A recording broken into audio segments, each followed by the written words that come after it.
you could have considered, Which um, was which was Rook G1, I think. G1. Yeah, Okay. could have been a thing, potentially. It was all kind of scary. Yeah, you never know. Um, Anyways, I think a draw is a reasonable choice. Did you look at it with Thank the you. engine No. or I mean, analysis? I literally just finished Did you want to just this turn the game. analysis on real quick and see?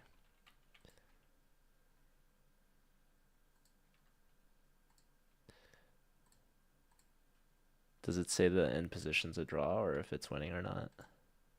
Uh, am I doing this right? That's a great question. I don't know. I don't either. Do you want to try a shared Um, chat? I just did review. Oh, yes. Oh, Let's do that.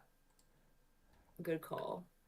at I the end. will send it to you. Oh, you'll send it to me? Yeah, because it never works when you send it to me Really? for whatever reason. Should I try again? You can. Hi, Jenny. Oh, Jesus. Okay. All right, I've requested, it says. Okay, let's see. I hit accept and then And then nothing it happens. pops up. Yeah, it says that basically uh, I can't do that. So let me send it to you.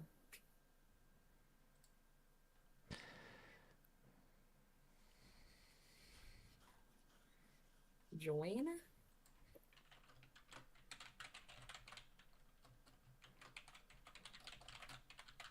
Okay. Did that work?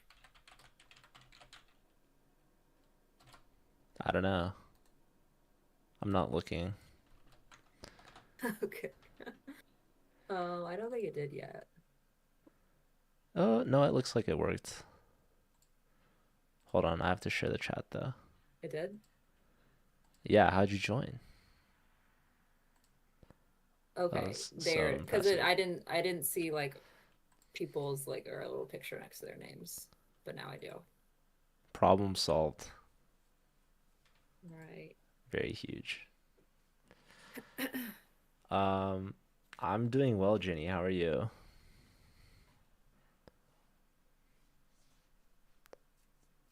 Welcome, Jenny. Welcome, everyone. But specifically, welcome to Jenny. Yes, obviously.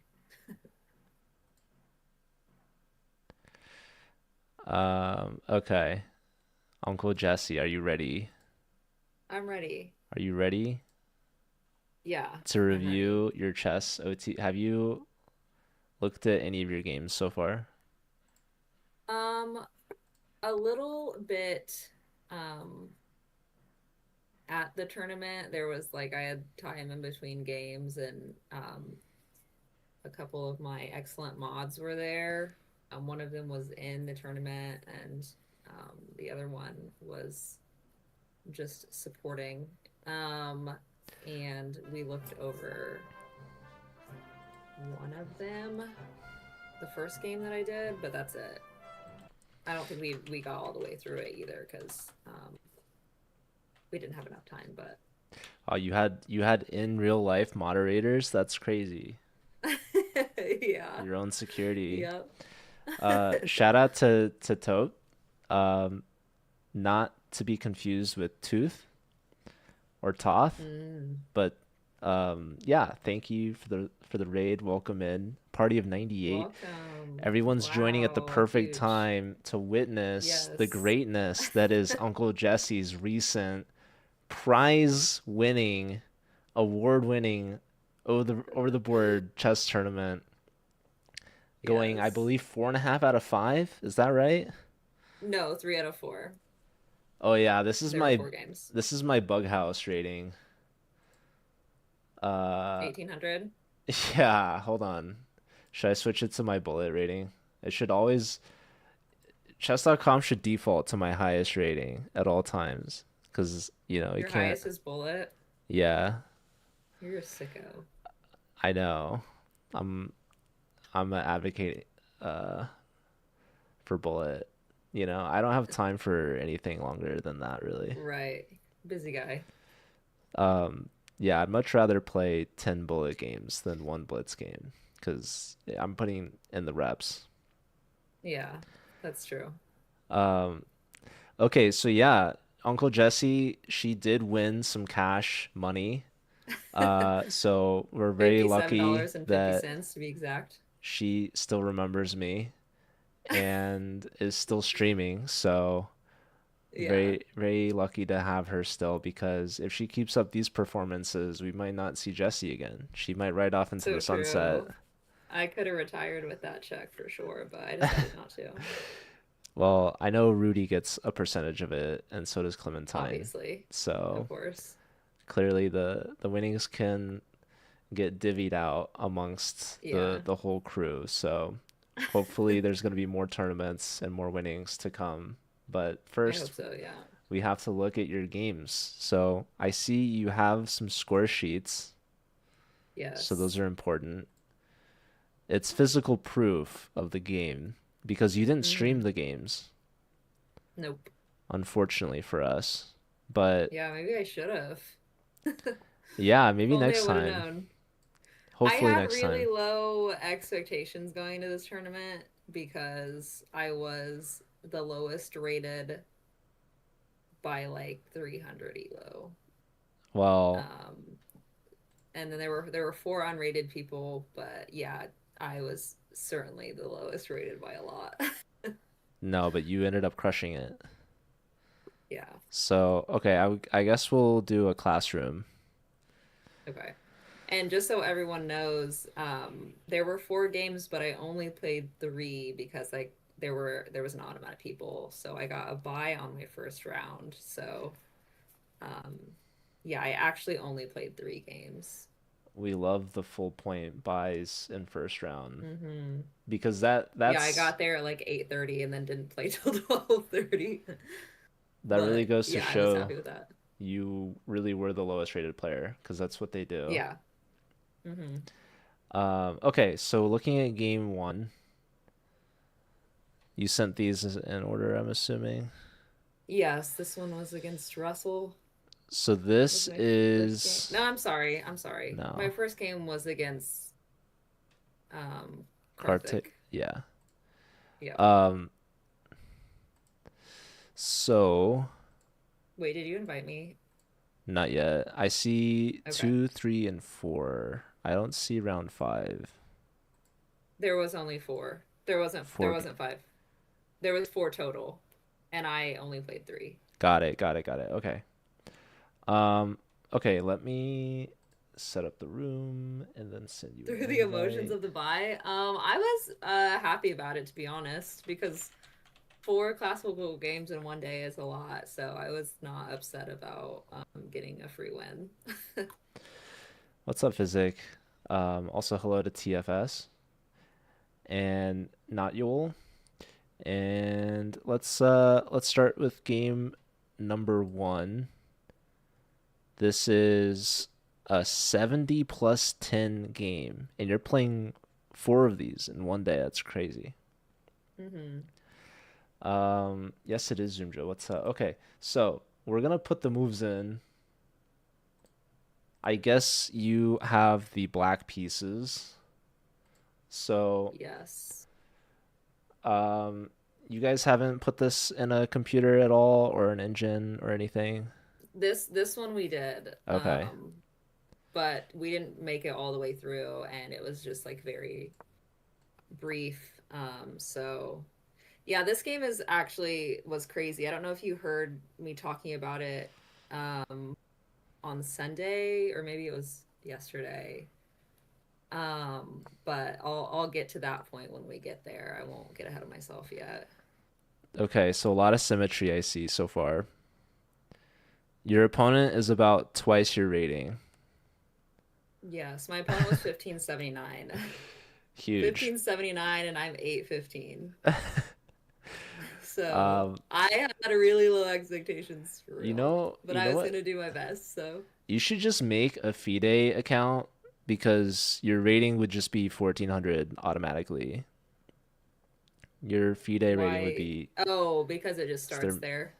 actually I thought the minimum for like USCF was like I don't know. I don't know what the minimum is now maybe, but I don't know. I have played people lower rated than me, so it does get lower.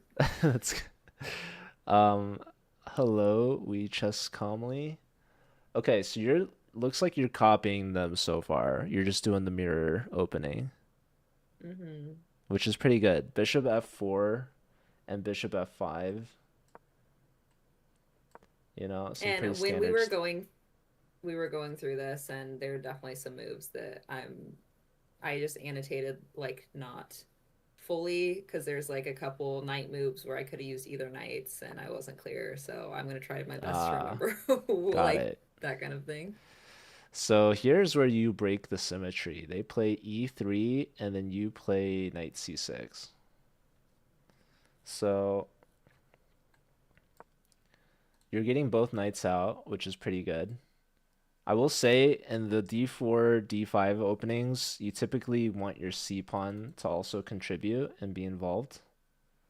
Um, so normally the knight comes to D7 because then our C pawn can still push. Uh, but yeah, this is fine. I would say if white pushes this C pawn, their queen can come out with a tempo. So this is also a thing when we bring our bishop out. But yeah, there's a lot of D4, D5 openings that have this like C pawn push and like the queen coming out. So like I personally don't bring this bishop out here and I don't put the knight here, but if you're looking at just the standard opening principles, you're playing perfect. Love the development. I love that you put one pawn in the center and you put three pieces out.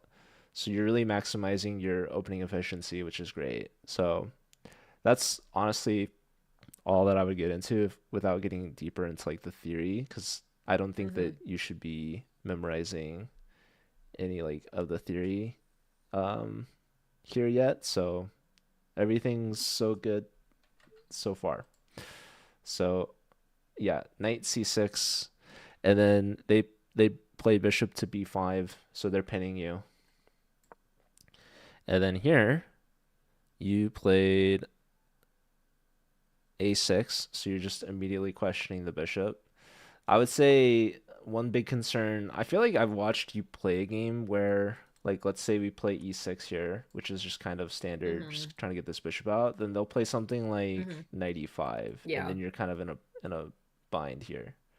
Yeah. So that's kind of good you didn't just play e6 here. Hmm. Because I think after this pin, knight e5 is a pretty big threat because they're just attacking the Yeah. pinned piece twice. Hmm. So a6 is really timely. It's really good to play and immediately question the bishop. You're really making them decide now. Like, do they give up Hmm. the bishop pair, or do they try to maintain the pin and let you kick them back again? Hmm. Um, what's up, Zoomja? Thank you for the 10 stream streak, double digits. Amazing. That's huge. I feel like that's more than Uncle Jesse's stream streak. Well, yeah, because you only stream at midnight. Well, Zoomja's there. What am I supposed to do? Zoomja has no excuses. That's true. Zoomja shows I'm up. a bad student. No, no, it's not that. It's my fault. It's the bad streaming hours for sure. Um, okay, so A6, and now they play bishop to G4. It's wait. You want to look at That might wait. be an A, A. it's It might bishop be an yeah. A4. You're right. And then you play bishop G4. So now you pin their knight. So essentially, at this point, I think you were probably considering b5, right? Hmm. Hmm. And you were also worried about knight e5. Hmm. So yeah, probably I would just play b5, put the bishop Okay. here, and then I would play something like e6, and get ready to bring the dark square bishop out here, here, something like that. Okay. Yeah, Or even Nork, it here. is a handwriting problem. So it is hard to read some of what I've written. No, The I G's think and A's look a I lot I personally alike. misread it. That was on me. Don't worry. I would love to call out Jesse's handwriting, but it's frankly much better than mine. So no complaints in that regard from me so far. What's up, Zach? Good to see you. Okay, so you move this bishop. I think the only downside is you move this bishop twice, right? You moved it Hmm. here already, and then Yeah. now you're moving it here. I did like because when his bishop is on what B5 or like it's just like on that diagonal, like I feel like it's just like not pointless to try to pin the knight, but like I know they can always just move the bishop back and it's going to be unpinned. So it just seems like I don't know. But then I saw like his bishop is no longer on that diagonal, so Ah, now it you're could actually saying be pinned. here. Yeah. Yeah. Yeah, I mean, if the bishop comes here and they go here, then this is really advantageous for us because they're really conceding. They gave us this free Hmm. move basically, because then they're moving Yeah. the bishop twice when it could have just moved here once. Um, but I think my question to you is, when they go here, what do you do after they play h3? Um, Probably H5. So if you go back with the bishop and then they Mm-hmm. play g4, then what do you do? Mm-hmm. G6. You go to g6, and now what happens after this? It's a good question, Joe. It's a really good question. Hmm.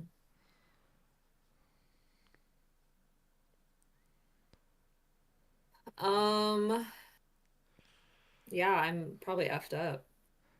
This is really annoying, Yeah. unfortunately. So Yeah. so essentially, when we decide to pin this knight, we have to be anticipating this same Mm-hmm. question that you asked their bishop. Yeah. And we have to also anticipate if we try to keep this pin, what do we do after this? Right? Mm-hmm.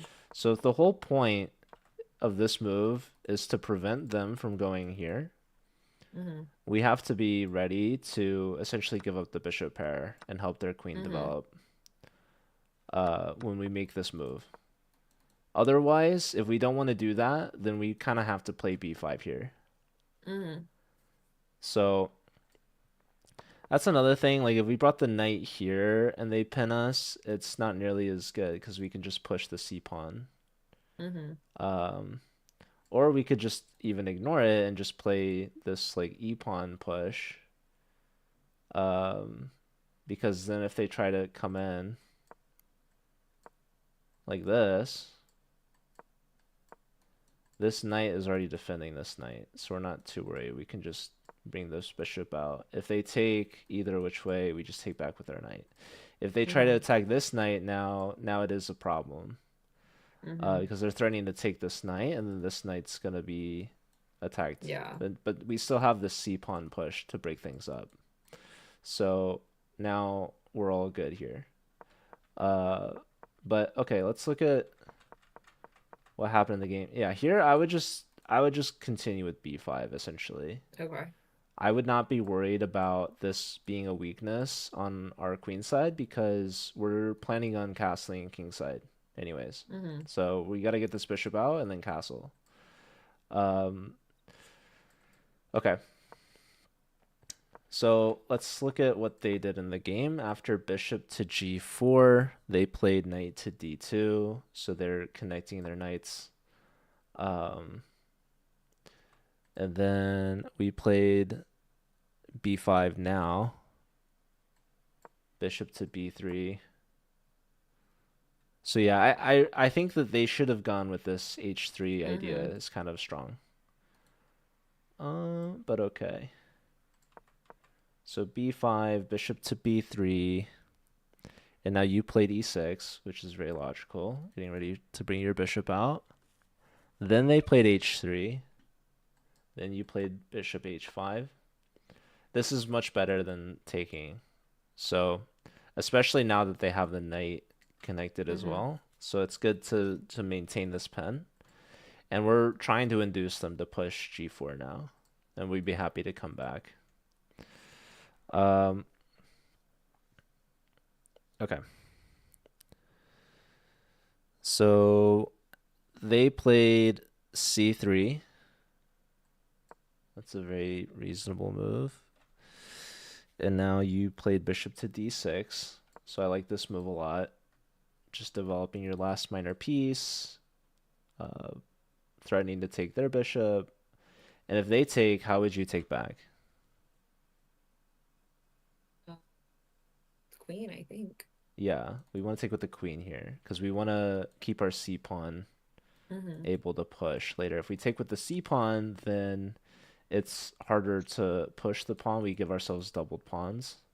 Mm-hmm. We can always push the e pawn, but the problem is they don't have to take. They would just Mm-hmm. kind of sit with our pawns doubled, and they would wait for us to take, which we never want to do. Or even Yeah. if we push, then these pawns just become backwards and weak. So yeah, bishop takes with the idea to take back with the queen is really smart. So after bishop to d6, then they played bishop to c2. So they're rerouting this bishop here, which makes sense. Here, did you consider taking? I don't remember what I did, That's to be exactly what you honest. did. So Oh, is it? yeah, so that's good. And then here you put e3 takes f4. You can just write e takes f4 is good. Okay. So yeah, I like this because it doubles their pawn, right? Mm-hmm. And it kind of weakens their center.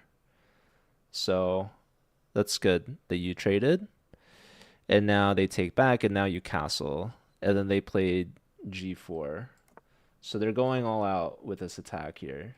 You come back, and now they might consider pushing f5 because their bishop is here. Mm-hmm. But the good news for you is after you take with the pawn and their pawn takes, you can go back to this pen. Mm-hmm. So it's really good to know your bishop's not getting trapped. Um, okay. So g4, bishop g6, and they just trade bishops. Bishop takes, and then you take with the f pawn. So in this situation, we always typically take with the h pawn. Okay. There's two main ideas that can help you with this. First is we want to take towards the center. So h takes is helpful Mm-hmm. in that regard. But second off, if we take with the f pawn, then this e pawn becomes really weak. Mm-hmm. Especially with these pawns here, the e pawn's never gonna be able to push, and the f pawn isn't defending it anymore. So this pawn becomes a target. Mm-hmm. It's just a weakness. We are opening up the rook, right, on the f file, but it weakens our king, I think, too much to lose the Mm-hmm. f pawn. So typically you Okay. take with the h pawn here. Um, I don't know. It maybe feels a little random, like a coin toss a little bit, but Mm-hmm. uh, there's only like yeah, like opening the file for the rook is good a lot of times. Um, but yeah, in this instance, I think it's like I think the king safety is a big one. I don't know. It's confusing Mm-hmm. sometimes. It's like, well, if you take with the h pawn, you're opening the h file, maybe like Mm-hmm. yeah. I don't know how else to explain it other than like this f pawn's keeping your pawns together. It's like if you look Mm-hmm. at the pawn chain basically, like when they take like this. Mm-hmm. So first off, here everyone has all their pawns still.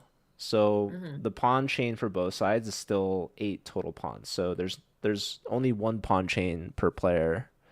That you just have one chain, right? So when they take like this, then now they have these pawns are cut off from these pawns. They don't have a pawn on the e file. So now they have two chains. It's like split. It's cut in half. When Mm-hmm. you take back here, you've done the same thing. You've cut your pawn chain in half. You have the pawns Mm-hmm. over here that are all connected, and then you have these pawns here which are connected, Yeah. but there's no f pawn. Whereas if we take here, there's no chain that's getting cut off. You still have just Mm-hmm. one chain. Yeah. So keeping your pawns together is typically better. Yeah. But this is not that big of a deal right now. It might be an issue later. We'll see. I guess I'll find out. Also, I already know like the result, so it's a little spoiled, but obviously the point of all this is to just see if we can make any improvements. But also Sure. Yeah. maybe Uncle Jesse can give me a lesson and teach me a few things. Yeah, I don't So know about really I'm the that, one watching the game and trying to take notes. So I think we're all just kind of curious to see how Uncle Jesse was able to win some money because that puts you yeah, in the it's kind of top crazy.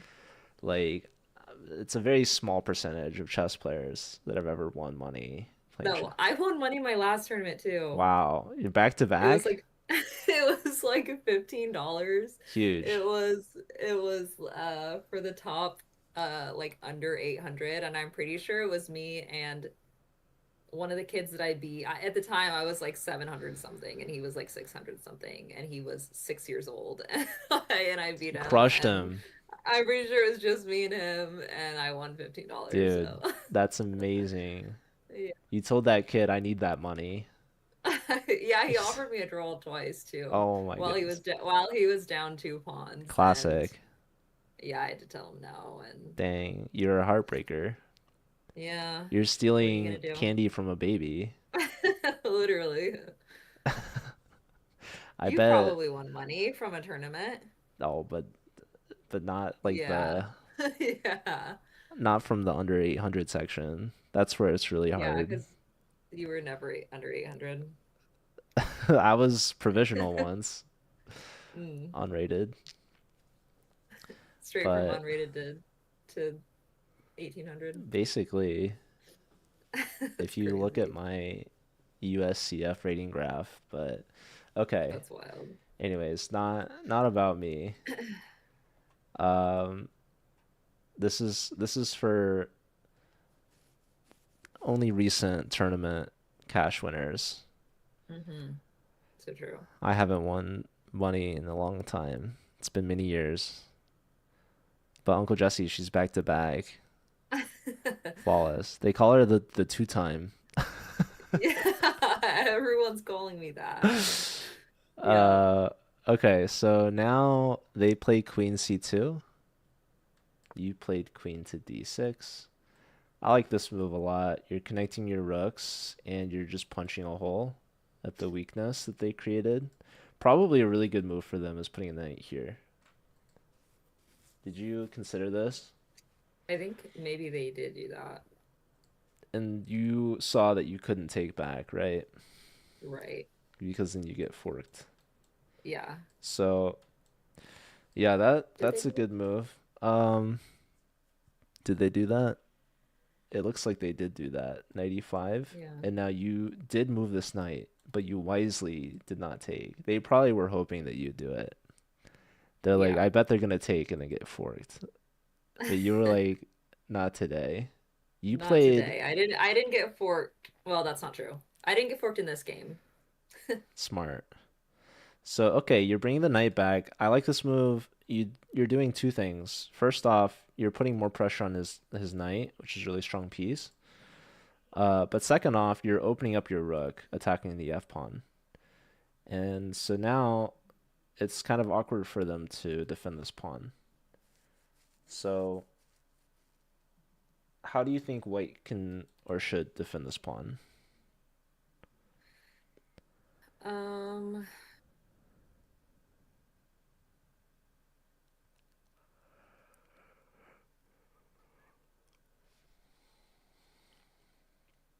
good question.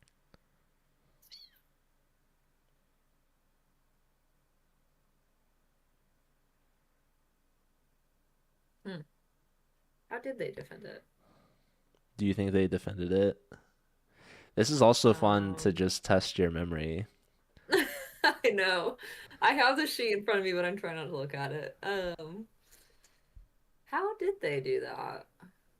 Because I'm sure I would have just taken it if it were free.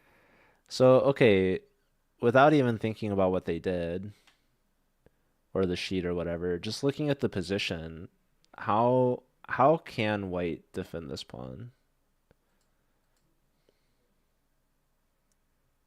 I mean, if they just push it, then Does that defend it? they would take I don't, I mean, they just like trade it, I guess, but, um, Does that trade or does it? uh, did they move their E4 knight to D3? Yeah, they moved their. This is on e5. They moved backwards. And yeah, that does defend the pawn. And that's exactly what they did. So your move opened up this attack and you forced their hand. They only had this one move to defend the pawn Mm-hmm. because otherwise they're losing the material. So they're a really strong knight. They had to give up here, which is good for you. Um, okay. So they played knight d3. You played rook from A to e8. So it's really good you distinguished that.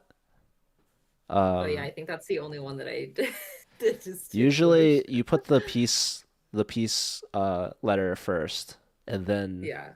Wait, what did I do? you did a rook e8, but it But should I be do rook. rook A.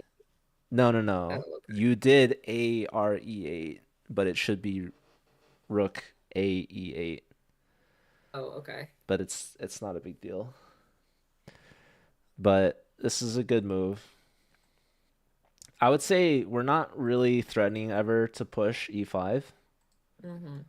Um, but it is good to put the rook opposite the king. I think what would I consider?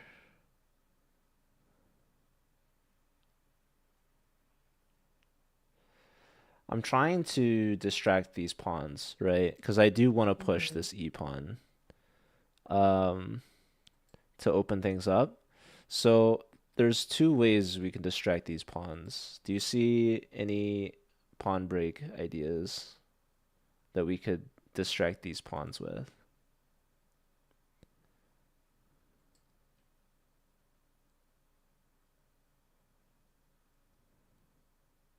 Um,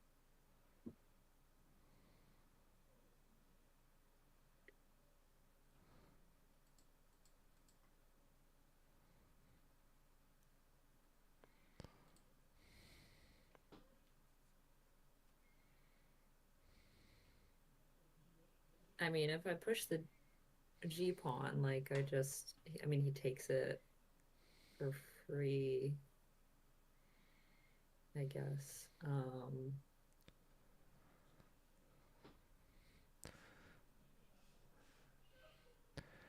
It's honestly a good idea, but is there another? I do think it's really interesting, but that does distract this pawn, right? Like let's say we just play Mm-hmm. g5 and they take, then now we can play e5, right? And I think there's a lot of merit to that idea. Even if we're giving up a pawn or whatever, Mm-hmm. like let's say you played your rook a e8 move and they did something random. And now this is even stronger because if you push e5, you have some serious threats that are coming Mm-hmm. about from that.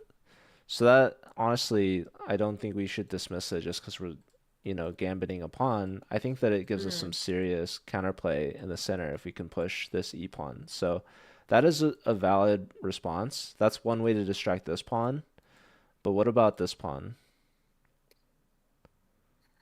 Probably I need to move my knight, my C knight out of the way somewhere, and then I could push my C pawn. Yeah, that's exactly right as well. So that makes a lot of sense to me too. Now, if we go knight a5, maybe they go b4, and now they have this lock on the c file. But that does concede knight on c4 as an outpost for us. So, Hmm. um, yeah, and if they ever take our knight, we take, and their d pawn or their d knight has to, well, this knight has to move, and then maybe the f pawn falls. So, Hmm. yeah, I think moving this knight either backwards or forwards, trying to open up the c pawn, it makes a lot of sense, right? And we're just trying to put pressure in the center as well as distract their d pawn. So yeah, a lot of times before this knight even develops, you'll see people pushing the c pawn and then bringing the knight here, because now the c pawn and the knight put a lot of pressure on d4, which was weakened because we traded bishops here and their e pawn took away from the center. So, if we could distract this pawn or this pawn really, then e5 becomes really advantageous for us. So Hmm. let's look at what was actually played. We had rook from A to E8. They castled queenside. And then after they castled, we played A5. So now you're just expanding on the queen side, which makes a lot of sense. Um, so maybe these rooks one day will come back over to the queen side, but I think they do. yeah, this is a good start, right? You're just expanding, you're taking up space, and you're gonna potentially try to attack them, right, and open things up, which is really smart. Hmm. Okay, next they played knight f3. So now both of their knights are controlling e5. That's another reason why like our f pawn is really helpful is because Hmm. this is a really big outpost square. It's a hole in your position because you don't have any pawns that can control it.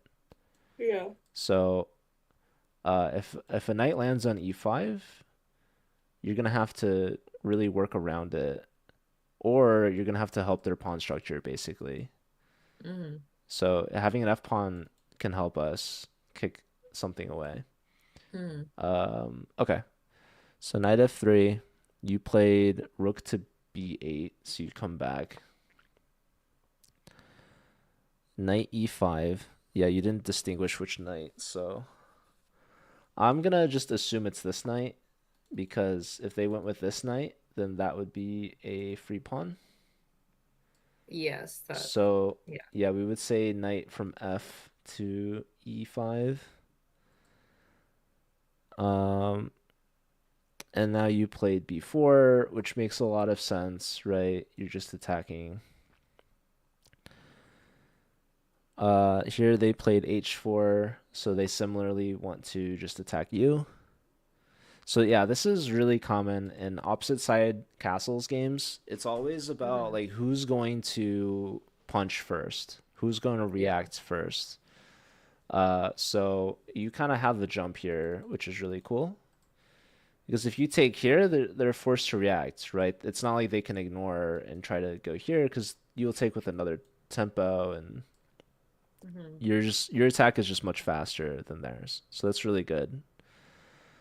Um, so yeah, opposite side castles is always very fun and exciting. So it's good that you're pushing these pawns. You have the right game plan in mind. Um, okay, and now you play rook to b6. So you're getting ready to double, which is really smart.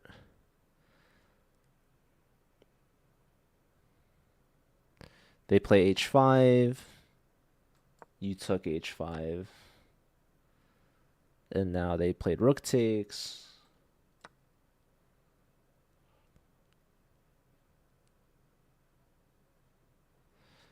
And now you took on e5.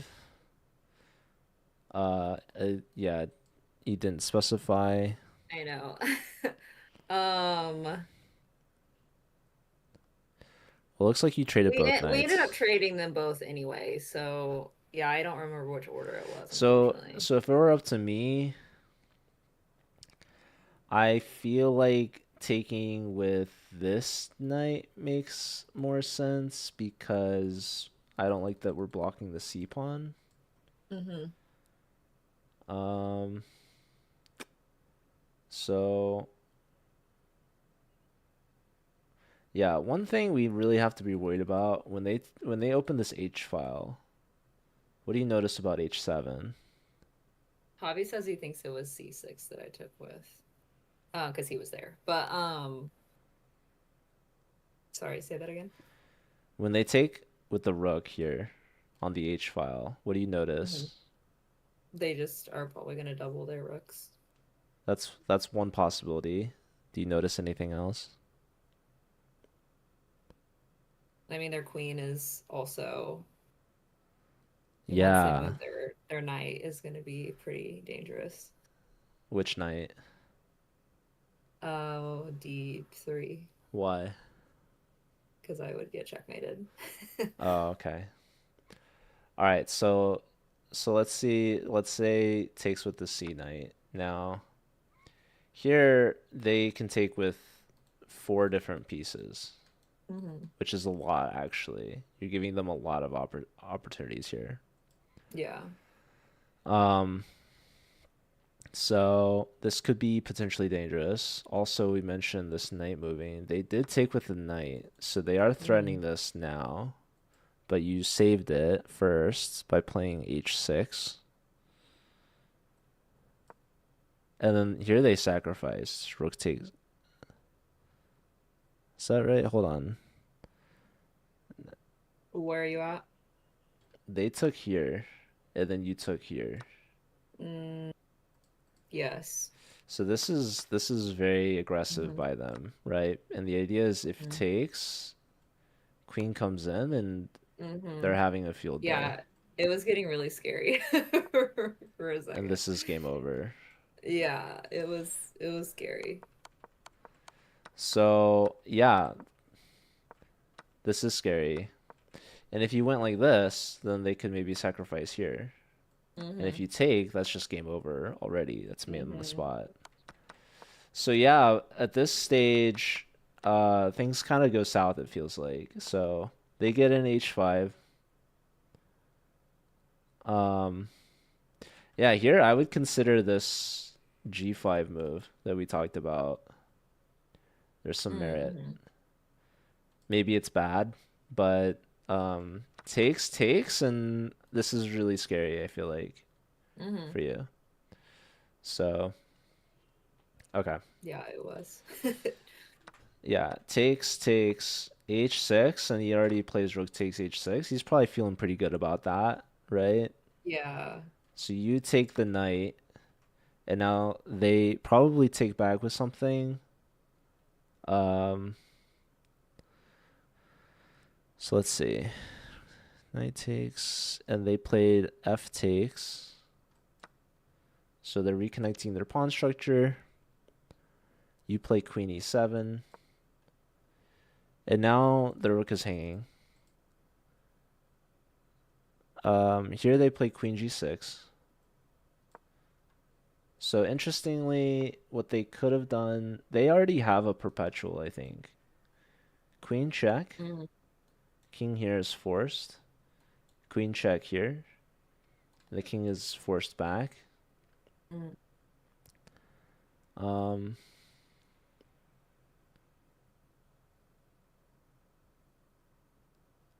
yeah, they must have misplayed this. I feel like queen check, king here, queen check, king back. Basically, they get queen g6 for free, and it's still their turn, right? They played queen g6 immediately, and they give you a turn. So they really misplayed this. Does that make sense? Do you see what I'm Hmm. saying? So they played Like how queen. they go Yeah, ahead. they could have had this same position and have it still be their turn. They could have essentially had two free moves. Um, if they had played queen h7 check.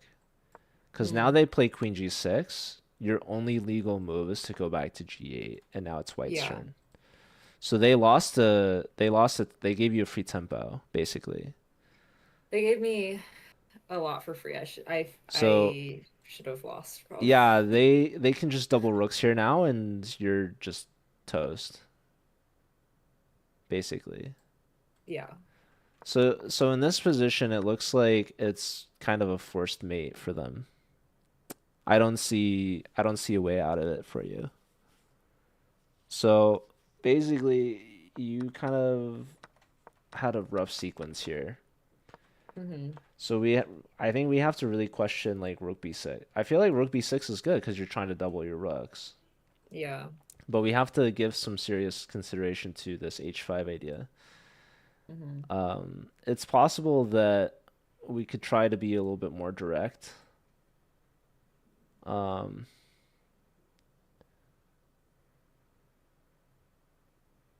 but yeah, like maybe taking this pawn.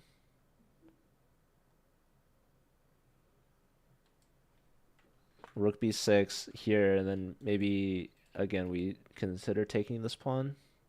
Hmm. Otherwise, I'm thinking like we just kind of have to ignore this. Like I don't know. Or I mentioned g5. G5 now it's it's a little bit more than what we had talked about earlier. We talked about just distracting the f pawn, but in this context, with the h pawn here trying to trade, they're trying to open the file for the rook, right? So when we Hmm. play g5, we're saying that this pawn's going to stay here and it's going to be locked in. Yeah. And if they push h6, then we consider pushing the g pawn again. Just essentially, as long as they have an h pawn, their rook isn't going to be infiltrating. Uh-huh. Yeah. So this capture is very scary for us because the Yeah. queen is already coordinating, and they just have Yeah. to move this knight. And then once we start trading here, we're really helping them out. So like this whole time, like there's this first instance where this knight's here. This Hmm. guy, when he put the knight here in this first place, he's begging that you take him because he Hmm. knows it's not only just the fork, but it's just helping his structure. Hmm. So he's like, please take me. And then you decline, which is smart. You're like, nope, I see that that's bad for me, so I'm not going to do that. So you decline, and really, you're begging him to take you. You're like, look, Yeah. I have two knights that you could take. I would love for you to take one of these. So you guys are in a standoff here. This is what's called tension or pressure, right? There's this possible trade, but it's bad for whoever makes it. So they say Yeah. to take is a mistake, basically. So they decline because they're trying to defend this, but they're bringing the other knight around to come here, which is smart. Hmm. And now again, you're in this sort of standoff where he's like, "Please take me. Like I beg that you take me because it's gonna really liberate his pieces and his options and Hmm. help his pawn structure, and it's just helpful for him." And so you're declining, and then at some point you get to this stage where you're like, "Well, I guess you must have ran out of ideas, or maybe you're too worried about like he's gonna play here and he's gonna mate you." Hmm. So yeah, opening the H file I think is gonna be a big source of pain for you. So Hmm. probably taking is pretty bad. Taking here is also pretty bad because just immediately I can tell they're opening up their queen, right? Hmm. Um, just with this knight move. So you flinched first, basically, with this. Hmm. You're kind of conceding. You finally take, and now this really helps him out a lot because now it's like either pawn push you make here, you're in trouble. So Hmm. in this stage, maybe you have to play something like knight f6 to try to defend this. Hmm. It's still very scary for you. I think that Hmm. there's a world where they can just already sacrifice the rook.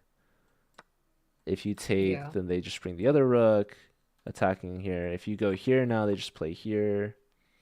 If you play here, maybe they play here.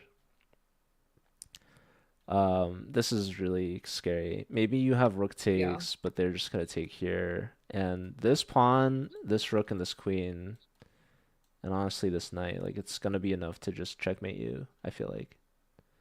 So, um, Yeah, it's like Yeah. you can see how many moves we're making near your king, right? If we talk Mm-hmm. about all this sort of st like, yeah, at this stage, your knight's just pinned. Like any knight moving, you're mated in one. So Yeah. notice how your attack just fell after rook b6. Like we never made progress on this Yeah. side of the board anymore. Yep.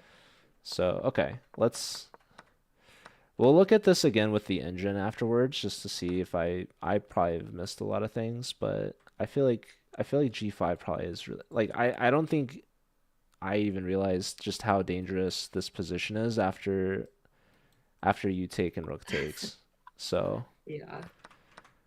trade here, h6, they just sack, so it's really strong that they found that. Takes, and now yeah, you're just getting opened like a can of worms Mm-hmm. basically. So Queen e7, and I'm pretty sure white has a forced mate at this point with Queen h7, but they done goofed.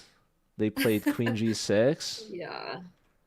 So I got lucky. they're like I don't want to play Queen g6 for free with check. Like basically, yeah, this would have been really nice. Check, check, and then back is forced, and then they could just double rooks.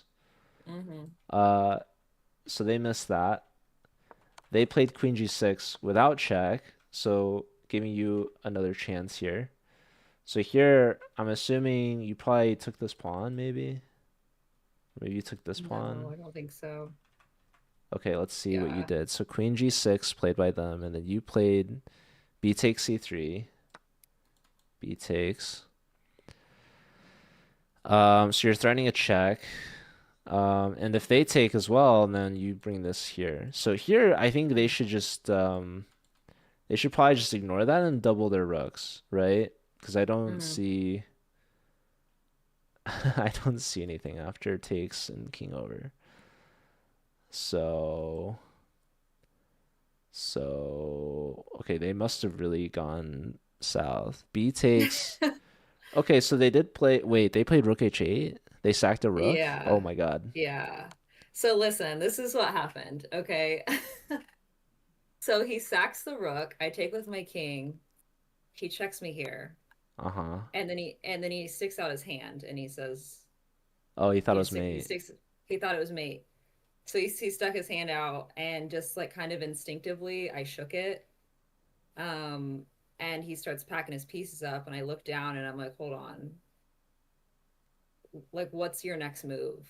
And he's like, what do you mean? And I was like, I was so confused because obviously I have this square still. And I was like, we were talking. I was just like really confused why he shook my hand. And then the arbiter comes over and I'm like, that's not checkmate. Like he shook my hand and my opponent goes, oh, I thought she was resigning. And I said, no, you shook my hand.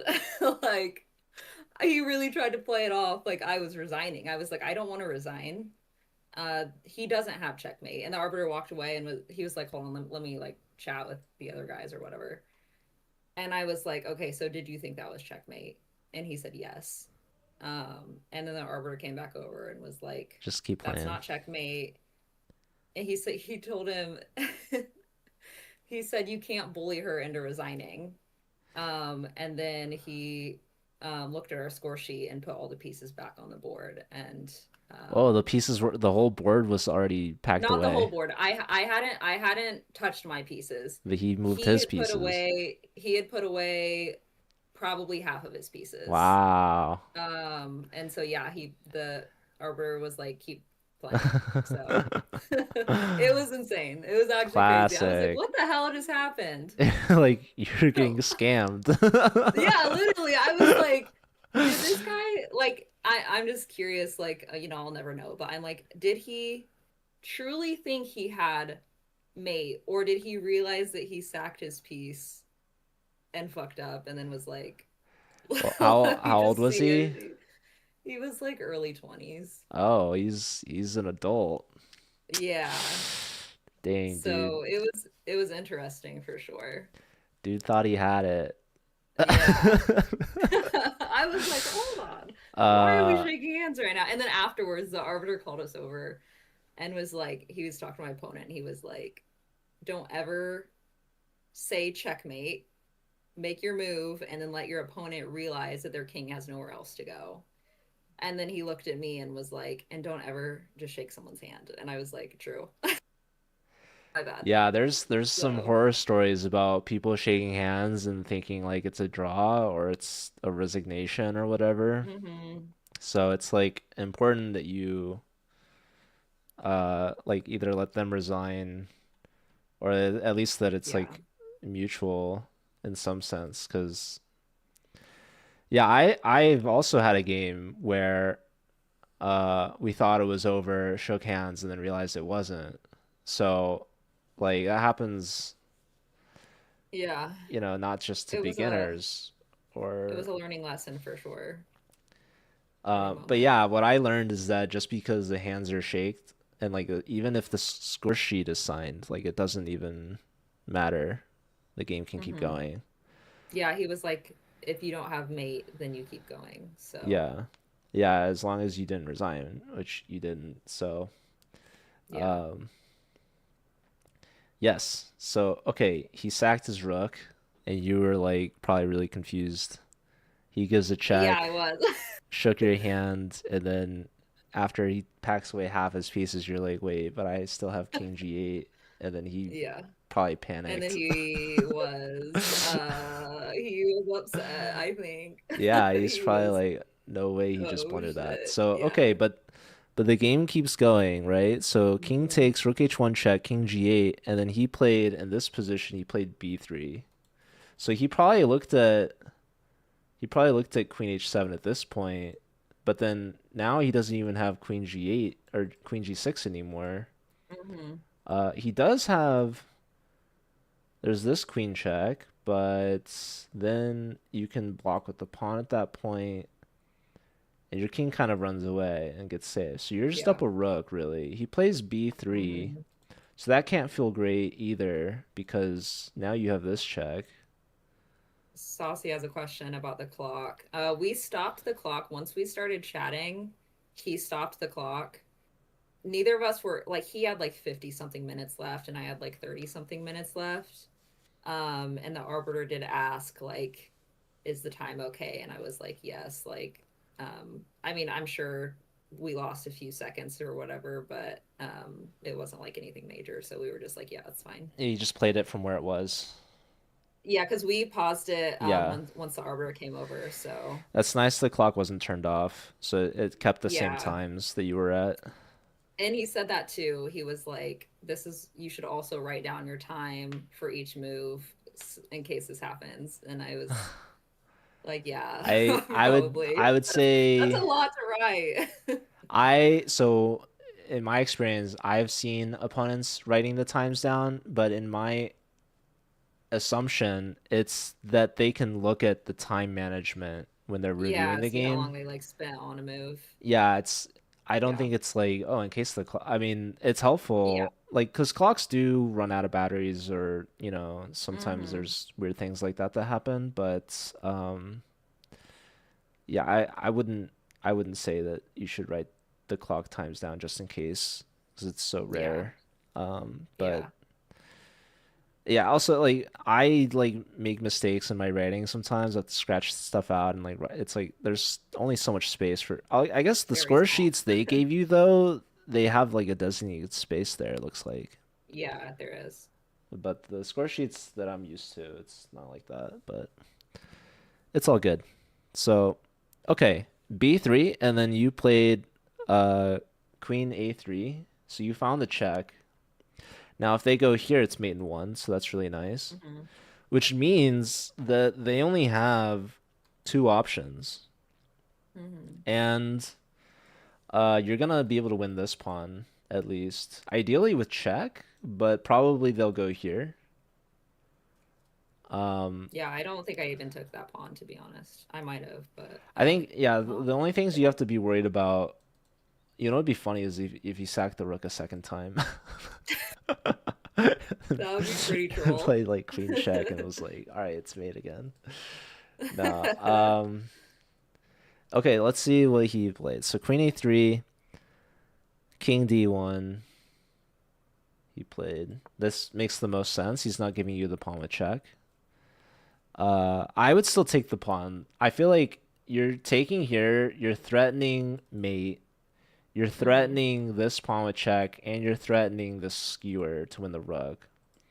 So the only reason why you wouldn't take on a2 is if you're getting mated or perpetual.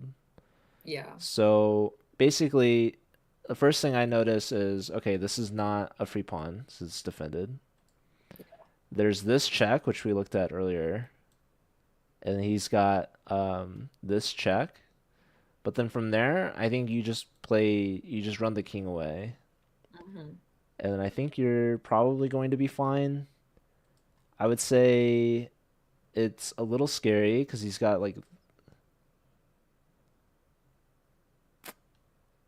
let me see, let me calculate this out a little bit. This is where you would like really want to spend your time. Like imagine queen takes pawn, Mm-hmm. check. You only have one legal move. Check here. Obviously, if you go back, he just can repeat. So we want to Yeah. look at new squares. So if we go forward, he's got this check, and then you can go here, and I think that runs out. I think he's done at that point. Yeah. Yeah. So, And so something like that happened yeah, for takes, sure. check, check, and then just g6. Check one last check that he has, and then you go here. And then he can take this pawn, right, and attack that, but you're just threatening mate. So you Mm-hmm. have the strongest threat. You just have to make sure that you can run away from all of his checks, right, before we Mm-hmm. do something like this. Yeah. Because if we don't push that pawn, let's say we give the check, this other check, if we try to move the king at this point, the only real option is e7. But then they get this check, and that attacks this pawn as well. So that's really annoying because if well, maybe I go down. No, he comes back with this check. And if we block with the rook, then this rook comes in with check. King up. He's got this check again. Maybe that's safe too, actually. Wait, maybe it's not because he comes in here. Oh, but then maybe your king runs here. Maybe you're fine. Well, he has this check, right? Then maybe rook block. Something like this. It's too much. It's I too think as much. long as we see after this queen check, we just play g6. He's got one last queen h7, but then we play king e8 and he's got no more checks. Mm-hmm. So I think that's gonna be fine. So does that make sense? Did you see all that? Yeah. You calculated that in the game. Obviously. King d1. Of course. You did not take the pawn. You played queen b2. Yeah, I didn't think I took the pawn. I was just like F that pawn. I'm just I would gonna I would take the pawn because I'm greedy. yeah. Um, but also it's not just that I'm greedy. It's also because I think that it weakens this pawn too. So you're making actual like progress. Like this is really good. You're threatening mate. Mm-hmm. But let's say he like brings the queen back and defends the mate, right? Mm-hmm. Well, we would like to get some material out of it, basically. So Yeah, like yeah, here, if they just trade, now this pawn is weak, right? yeah. Mm-hmm. Maybe I can go here. Like you're still completely winning. Like this pawn is like you're up a rook, Mm-hmm. so it's fine. But if we take this pawn and he does the same thing, Yeah. we don't even have to trade at this point. We could just take here now. Now we've won two Yeah. pawns. And the queen's pinned, like we're still trading True. queens. So I think we're just giving ourselves more options and Mm-hmm. maximum value. Uh but okay, queen b2 is totally fine. We're threatening mate. Let's see what he does. He plays queen h7, check. You play king f7, only move. He plays queen h5 check. And here's where we looked at g6, right? Mhm. Oh, you know what I forgot to calculate? After Mm-mm. g6, queen check, king here, there's queen takes pawn with check. Mm. Mm-hmm. Uh, but then we just play like king d8, queen check, we run here and then there's no more checks there. So, okay. I still think g6 is good, but I did forget about queen takes g6 check. But I think you just get queen d8 and you're chilling. They still have Yeah, another check, but then you get king c8 and then you're actually chilling. for real chilling that time. Yeah.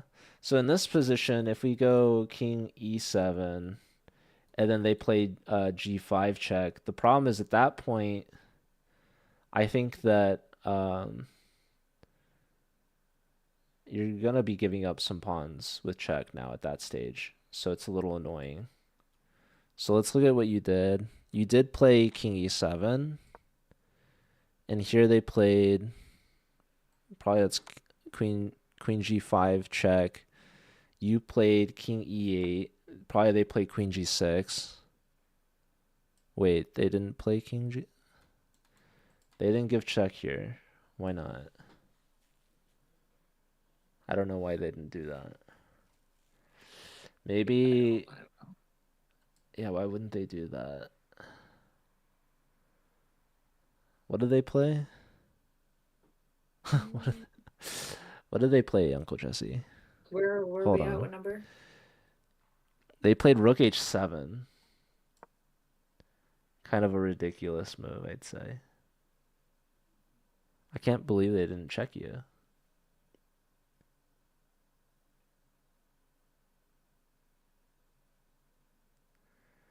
Maybe they were worried that you would run away. Like, check? The great thing about threatening mate is that you can hang a bunch of stuff. Right. Mm-hmm. So yeah, their queen is guarding d2, yes. Mm-hmm. But you still have to consider like imagine a world where you block here, right? And then takes Mm-hmm. here. Let's say you go here. Well, guess what? That's mate. Yeah.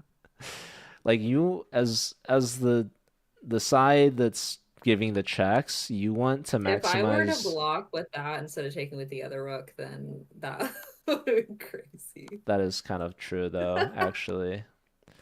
But I was just illustrating there's a mate. Mm-hmm. It's Yeah. possible. But okay, but like okay, king here takes as a fork, right? Now, obviously, you can just go here and they can't take because there's mate. Mm-hmm. But you could like mess this up somehow, right?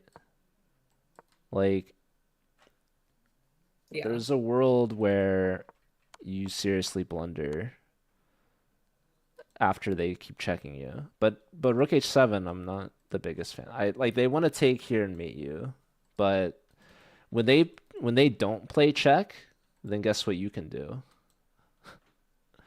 See, I didn't do that. You And can we play looked at check. that afterwards. I didn't play that. Oh, No. this would have been game I over. know. It would have been huge. I know. It's okay. Well, we'll see what you did instead. I'm sure it's just as creative, if not better. Well, I don't know about that. Hey Faye, good to see you. We're looking at Uncle Jesse's OTB games. Yeah, that would have been the best. It would have been pretty good. Let's see what you did after Rook H7. Here you played Queen takes A2. No. No, No. I did D2. take Queen takes D2. Wait, where are we at? What number? This is move 35. So you played Queen D2. You didn't Oh, take anything. I don't know why I put the X. Me neither. You haven't put any of the checks. Usually a check Oh you put a yeah, the little plus, plus. but that's Yeah, I didn't okay. do that at all. So you're Imagine I took the forcing the pawn. I mean, you could have. I could have, yeah. It'd probably be pretty bad, but who's counting? Who knows? Yo, last scene playing Roblox. Let's go. Okay, so you just force the queens off. Queen Yeah. takes, and then yeah, you just put D2, but it's C takes D2. Oh, wait. Oops. King takes D2. So true. Probably you took on F2 with Yeah, check. I did. They played King E8, which I don't understand that at all. They absolutely gave up at the end. Um, like I didn't finish writing out, but I think I can remember what So happened. probably now But you took on A2, yeah, now I took. and you're threatening just this mate, basically. So let's see. Did they take on G7? I think so. So King E8, Rook takes A2, I guess. Sorry, you can't read it. Where am I? Where are we? I don't know. It's probably A2, but I'm on Where? move 39 now. They just take on G7. You played Rook takes G7. B3, and then they probably checked you, or they gave up. I don't know. It doesn't matter at this stage, right? The game's over. So Yeah, I think I wrote something down wrong because this is not what the board looked this is not the like. position. No. So, okay, what was it? All somehow his king, this was that was like gone.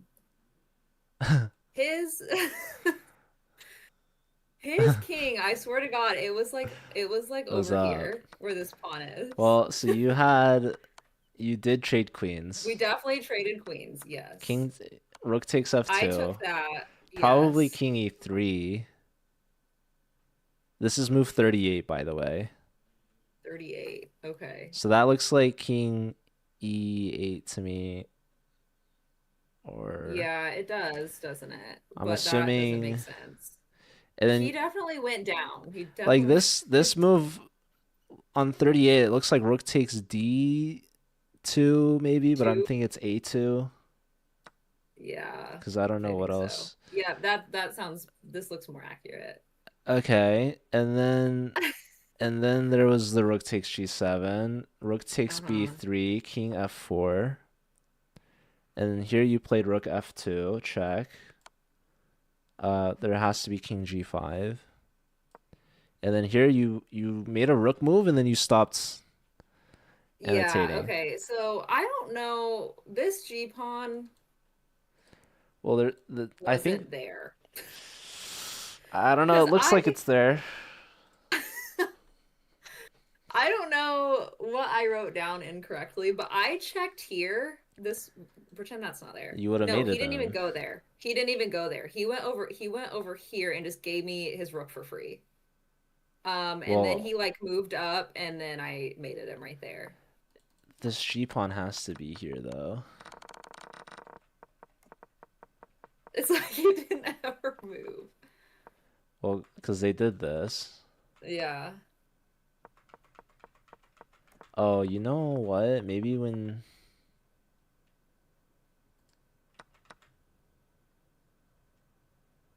Dude, I don't know. Did You took did and we they took. forget to put a pawn out when we What were do you resetting the mean? board? Oh, that's actually a really good point. That could be very, very possible, actually.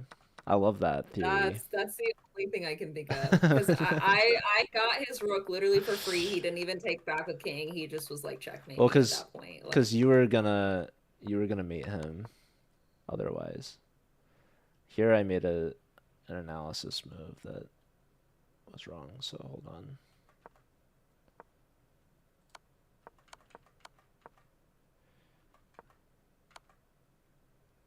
This needs to get promoted. Um, yeah, that's great. He gave up a pawn too because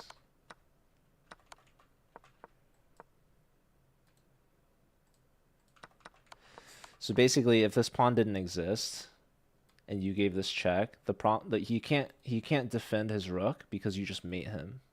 Mm-hmm. So after if we're going to assume this pawn's not here, rook check, And he has his to go here. well, his king was down here. He No, didn't actually. I sorry. don't know what the hell I wrote down. I want to look at the. Mm-hmm. This is the line we want to promote here. So yes, takes check and like I mean honestly, yeah. If the pawn wasn't here, he would probably put his king here. But the problem is you just skewer him. So he came Yeah. here. This protects against this. He can go Mm-hmm. here. But if you give this check, he has to go here. If he tries to protect his rook here, then you just mate him. Yeah. So it would make sense that he goes here and just gives you the rook for free. Because if he goes here or here, you just mate him in one. Mm-hmm. Yeah, So he gave me the rook for free for sure. so I'm gonna triangulate the position base. Oh, that doesn't work.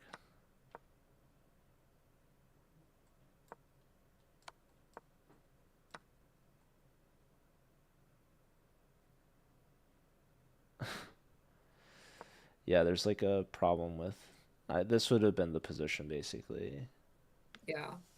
But you Yeah, that's definitely what it was. And then I just made it on yeah, H2. beautiful. So yeah, he threw Yeah. away a rook and threw away the game Yeah. and a pawn. And this But guy the arbiter went over our like both of game. our score sheets to like reset his pieces. So yeah, I Well, don't know. you guys didn't play the With game from the start though, the starting move, did you? He was just looking at it. no, we didn't like restart anything. Like when he was setting the position back up, he didn't start from the starting position. He was just putting the pieces out from what he saw. Um, I don't know how far back he went when he was looking when he was setting stuff up. I think you guys just forgot about the G pawn. That's like the only logical solution. But okay, I think we should look at it with the computer. Um, but yeah, really fun story. First game. Yeah, This guy, very interesting. if he had like a pawn here, like the sacrifice is pretty thematic. But the problem is Yeah. his queen is important. Like usually it's the queen will come in with a mate, but the problem is he doesn't have this square covered, Mm-hmm. Yeah. right? So and he doesn't have this square covered. The queen's covering this square now. Like if there was a knight here or a pawn here, both or Mm-hmm. like a bishop on this diagonal controlling this, then this rook sacrifice makes a lot of sense. He jumped the gun. He should have played just rook Yeah. h1 and double because then his queen covers and his rook would cover the back rank too. Mm-hmm. But he just I think had a brain lapse at this stage. Yeah. Anyhow, okay, I'm gonna turn on the eval and the lines. We're gonna go back from the start here. And we're gonna look at where we could have maybe had a couple improvements. So yeah, e6. I think knight b d7 is a really common idea. Even pushing the c pawn now makes sense. So you go here, you kind of block yourself in, and this pen becomes annoying, right? They're threatening this. Mm-hmm. So yeah, interestingly, the computer's saying e6 is a move, and then knight here, and then you play a6, which, I mean, I don't know. I'm not the biggest fan of that, to be honest. But yeah, bringing the bishop back to d7 now makes sense, but it's kind of a sad thing to do. Yeah. Even bring the knight back as well, just keeping this knight out. Mm-hmm. So yeah, knight here is kind of giving white a strong move here with this Yeah. pen. So, okay, I like this. It says they should just take, and then they have c4. So it's, I guess, annoying, but yeah, no, I like this. Yeah, b5 here is kind of a really important move. Um, Otherwise, here and now, it likes c4 immediately. Yeah, the whole idea is they're gonna open the c file and they're gonna just put a ton of pressure on you. And this queen opens up, but okay. They connect knights. Now you play b5, which is great. Here we have e6. We go back. c3 is fine. Bishop here is good. Takes is good. Maybe queen d6 immediately while this knight's still pinned. Because then you're really inducing this sort of Mm-hmm. pawn push. But okay, castles, they break the pin, trade. Yeah, here, you know what's funny? The computer likes f takes best. Really? Yeah. So yeah, I would do h takes, but that's okay. This is beyond my understanding at this point. What's up, Kristamir? What's up, Nifa? Good to see you. Yeah, I guess it's because the f pawn's weak. So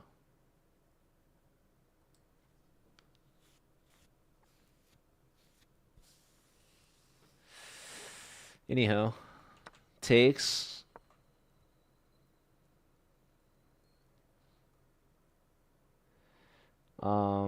Yeah, I like knight d7 here. Because, yeah, we were saying after knight here and knight d7, there's only one move that saves this pawn, right? Knight Mm-hmm. d3. Mm-hmm. Well, if we see, like, okay, this pawn is of interest because it's weak and it's hanging, and we want to attack it, when we go here, this is an obvious choice for them, right? Because they're Mm-hmm. blocking your queen. If you take, you're getting forked. You're helping their pawn structure. Well, we open the f file. We play knight d7 immediately. Notice they don't have this knight d3 move to defend the pawn. Knight d7 is a much more direct way to just immediately go after this pawn, which is really Mm-hmm. nice.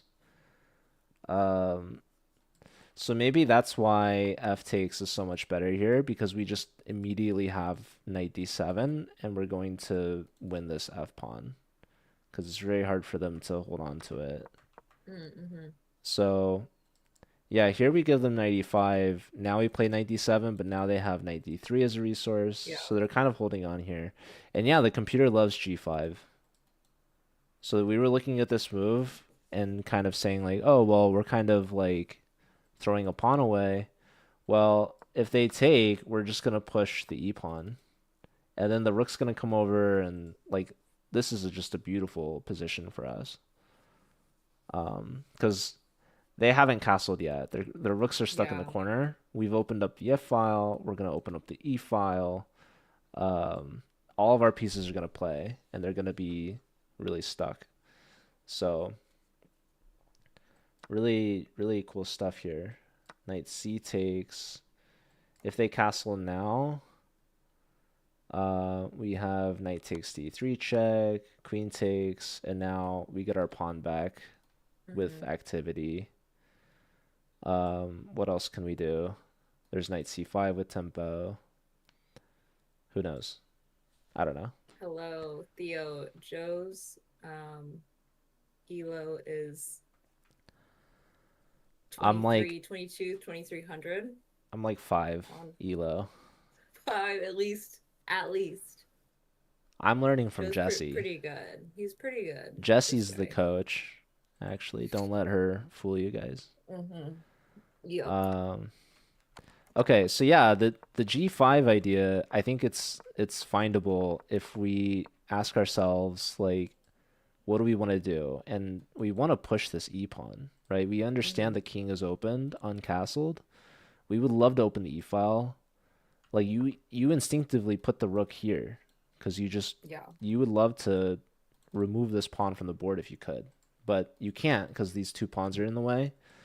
So if we ask ourselves, like, first understanding we want to open the E file, understanding we can't push the E pawn because these pawns are in the way, that leads us to ask ourselves, like, how do we distract these pawns? And the answer is G5.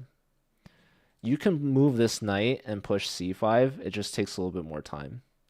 But Mm-hmm. it's still the same sort of idea is we want to push one of these two pawns to distract one of these two pawns.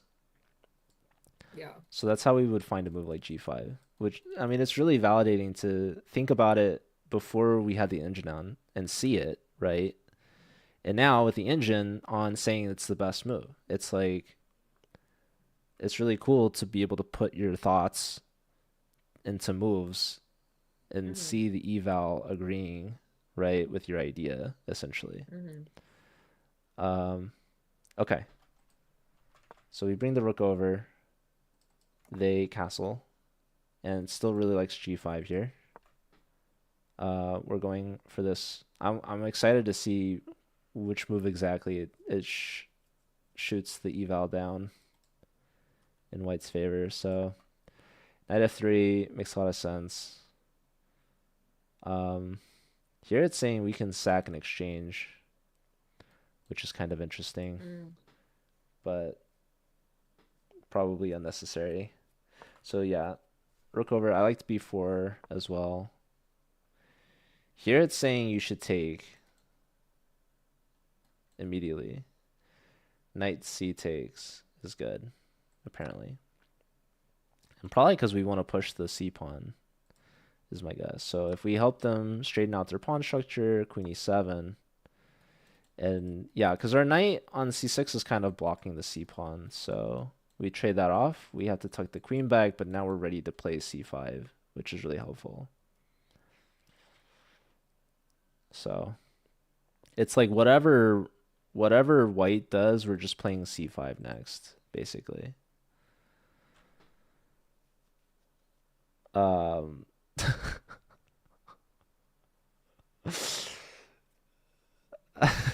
okay. um, let's look at what happened. We push, they push, we lift, they push. So taking is good. Rook takes, and now here,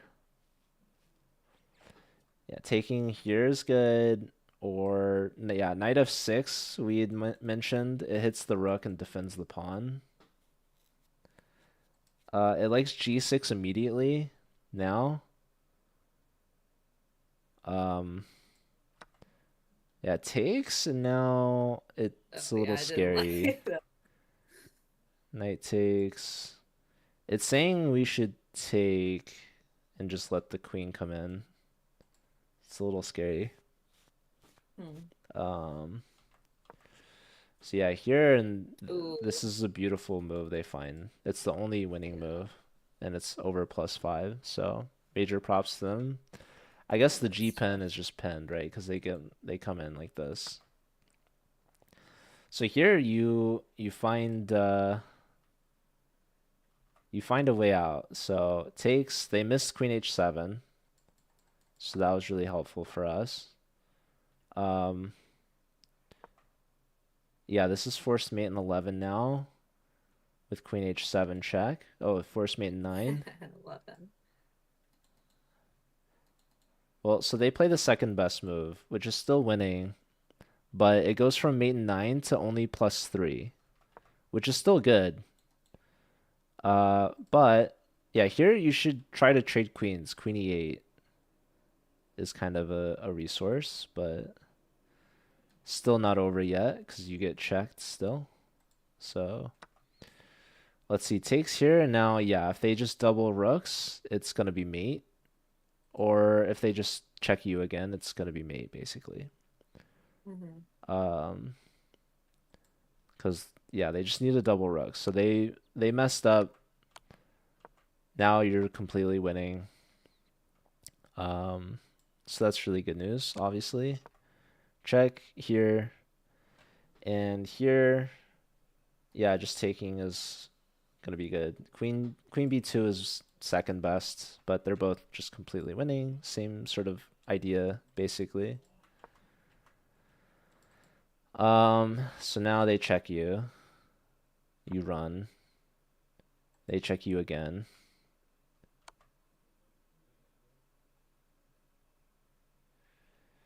I am not Dutch. That's actually not my name.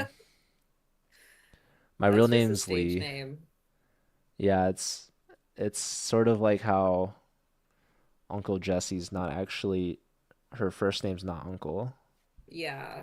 A lot of people don't believe me when I tell them that my first name is Uncle, but Well, it's not. it's My first name is Jesse. yeah, and Bruin is not my first nor my last name. So it's very confusing. But like Theo rodeos, I mean, either you like rodeos or you're Greek. I don't know. One of those two. I guess we'll find out. Let me open the window. I'm getting my hot as hell right now. Hold No, on. God. Oh shit. And I pulled my headphone out, so hold on. I'll take this moment to apologize to anyone that has to listen to me. I'm really sorry to interrupt your usual Uncle Jesse streams. Okay, I'm back. Oh, welcome back. Um, okay, so it does like G6 here, but only by a little bit. Here, Queen check. Oh, thank you, Power Lifter God, for the follow. Appreciate that. Yeah, so C2 check is forced mate in 5, Yeah, that would have been but sick. that's okay. This is you're playing it safe, you know? I was, yeah. I was scared. I was like, get the queens, get him out of here. But yeah, without this pawn, it's GG. So great game. Yeah, Great game, Uncle Jesse. You gave that thank man a you. lesson. Always love it, seeing Yeah, seeing Uncle Jesse win her first game with a humbling lesson. It's always good. yeah, for So, sure. all right, Thank you, game team. 1 in the books. So In the books. let's add a new game. Second game much shorter. So, okay, you see the new position, I'm Yes. assuming. So this time you have the white pieces. So now we get to play a little bit of prep. And my opponent this game is 16-13. Wow, that's So, your prize for winning against a 1500. yeah, I get someone even tougher. Exactly. They're like, okay, she's clearly too good. And Send her our best. when I sat down to play this guy, he said, "Are you the 800 that's destroying people?" I was Yes. like, "No." I was like, "No." First game I didn't even play. Second game I got lucky with a blunder. Um, but then I beat him and See, sorry, I didn't mean to spoil it. no, your reputation precedes you. I mean, word spreads fast in the chess world, right? I mean, In that tiny room that had yeah, like they're like, 12 people in guys, watch it. out. This girl's no joke. Yeah, I wasn't a child, that's true. I can also see your pen maybe was running out of ink, so you had to get it started. Yeah, it was actually luckily my friend and mod Javi was standing right there and he got me a new pen. But yeah, I was like, well, on move 21, I ran out of ink. Shout out to the mods. Yeah. Move 21. That was pretty close to the end there. So Yeah. good thing good thing you had a mod in person to back you up with a spare pen. Yeah. So real pen. So okay, now Jesse's finally got the white pieces. She gets to show off her prep work here. We have e4 and d5 immediately. And she's seen this before. She knows exactly And what this to is do. Joe's favorite. She takes on d5 like an absolute pro. They play knight f6, and Uncle Jesse plays knight f3. And we have knight takes, You play bishop c4, just attacking the knight, and they play c6. You play h3, and they play g6, looking for a fianchetto, it seems. Here you castle. They play bishop g7. Very logical. Here you play knight c3. You're offering a trade.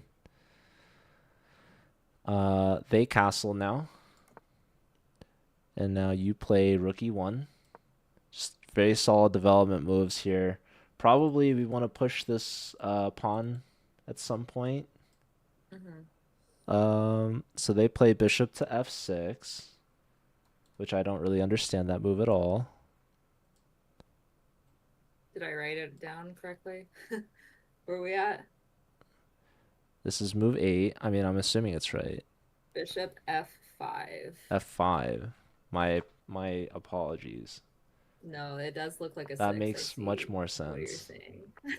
That makes much more sense. Now you play d4. That's the move that I wanted. That was good. Now they take on c3. You take back. Now they play c5. Here, probably bishop b3, or maybe bishop to g5. Let's see Yeah, he what... went to G5, I believe. Wow, bishop g5. Look at that. She's threatening, just hitting everything. It's beautiful stuff. Knight c6. And now...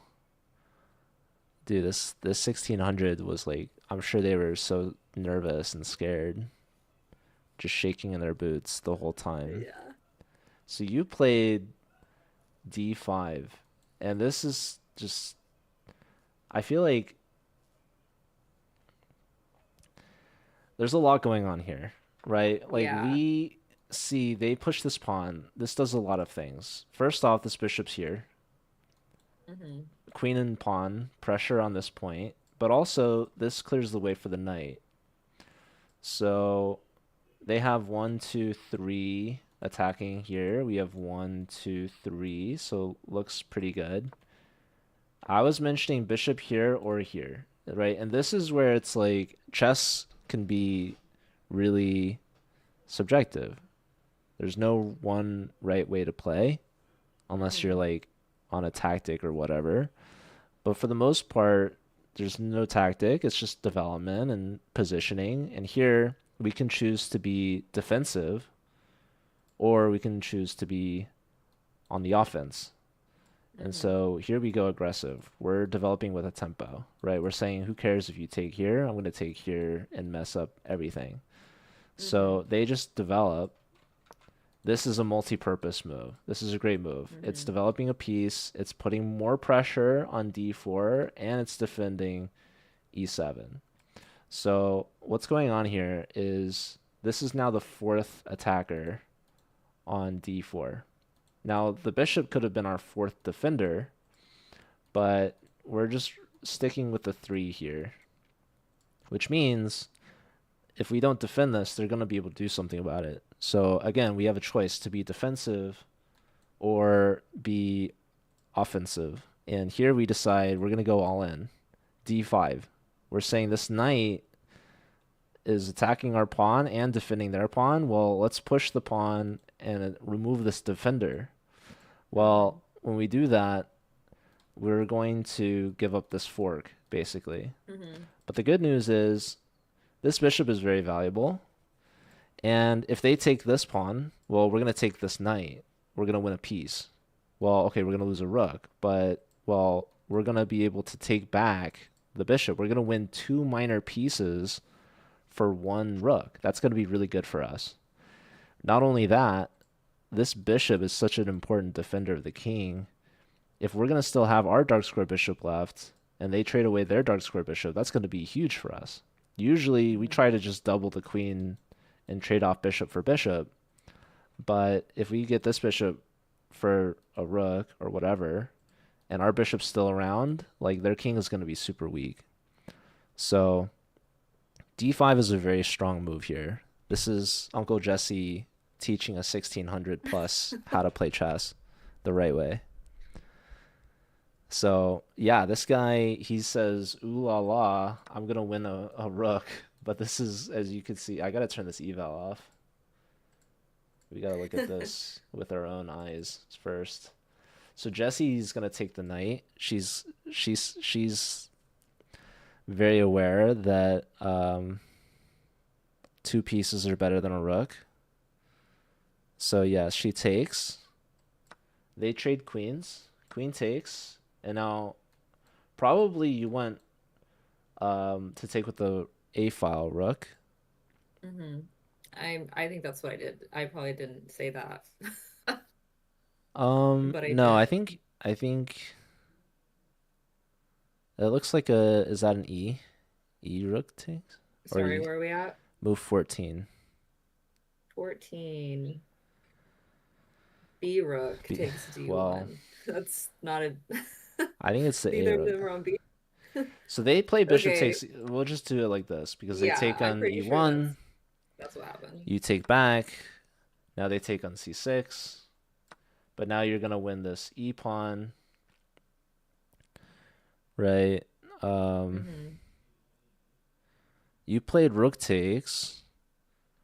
I feel like bishop takes is kind of a fork, but maybe they pin True. you and but okay, no. I really like bishop takes better.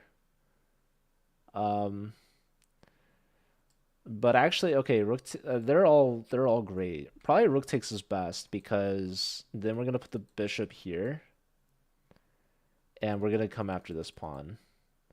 I think bishop takes is really strong though because if they play rook here for example, this bishop move is also a clearance. We're clearing the way for knight g5 with a tempo.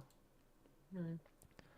So I think this could be very strong for us. Now, downside is maybe they go here, and I don't think we're in time to take because then they have rook takes here, intermezzo. Kind of annoying, but rook takes is very strong. You're threatening just bishop here, basically. This is just a beautiful position for you. This guy, he thought he was cooking, but now he's getting cooked. But no, yeah, I mean this. I think at this stage, rook takes is probably the more principled, more solid move. Rook on the seventh, kind of a no-brainer. Um, you know it's really pretty if they play rook here, trying to trade. Well, first off, we have rook takes pawn, but second off, we even have rook takes rook. No, sorry, bishop takes pawn, because then rook takes rook takes. But okay, let's see Hmm. what they did. Rook e7. Jesse's cooking. They play bishop takes c2. Now tell me you played bishop h6. Yeah, I did, I You think. did. And now they play f rook to b8. Okay, and now tell me you took this pawn with check or with the rook. Actually, probably rook takes is best. I think I took with the bishop, if I'm They're not. both just completely destroying this guy. I don't remember, but Your position's so like to dream of. thank you. Scholars speak of this position. Yeah, for sure. You played bishop takes. They play king h8. I think you put king h7, but that's okay. Here, here you play bishop c4, straight back to where we were, which is great. Here they play rook to b1. So you're threatening mate in one, Hmm. which you see. So Hmm. they give a check. Probably you put the king on h2. Hmm.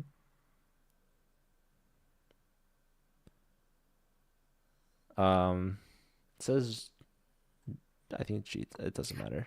I skipped, was it this game or the other game? I skipped a move and I had to like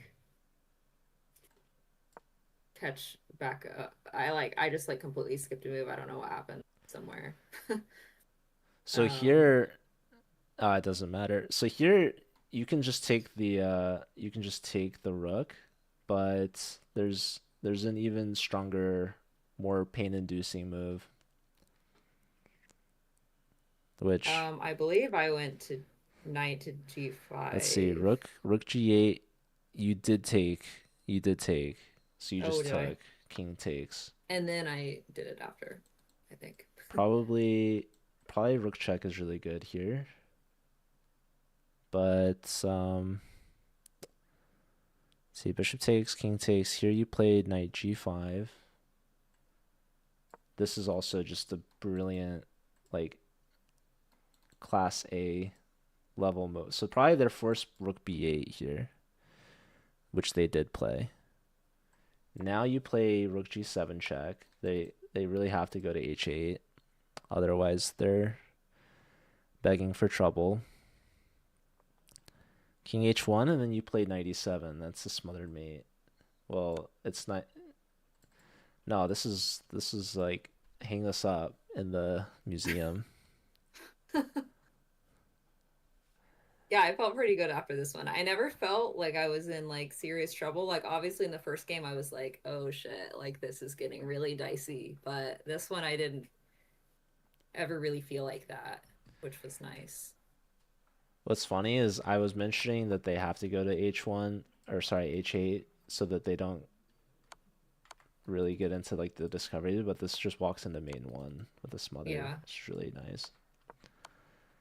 Um, yeah, this is like a principled player, like someone that knows what they're doing. This is like Thank you. this is like you're the professor and you're teaching a student. Did you get that feeling for this game? Um wouldn't say I ever felt like I was a pro, but I was surprised how short this game was considering he's double my rating. You I wiped was this definitely guy surprised. away. You mopped him off the floor.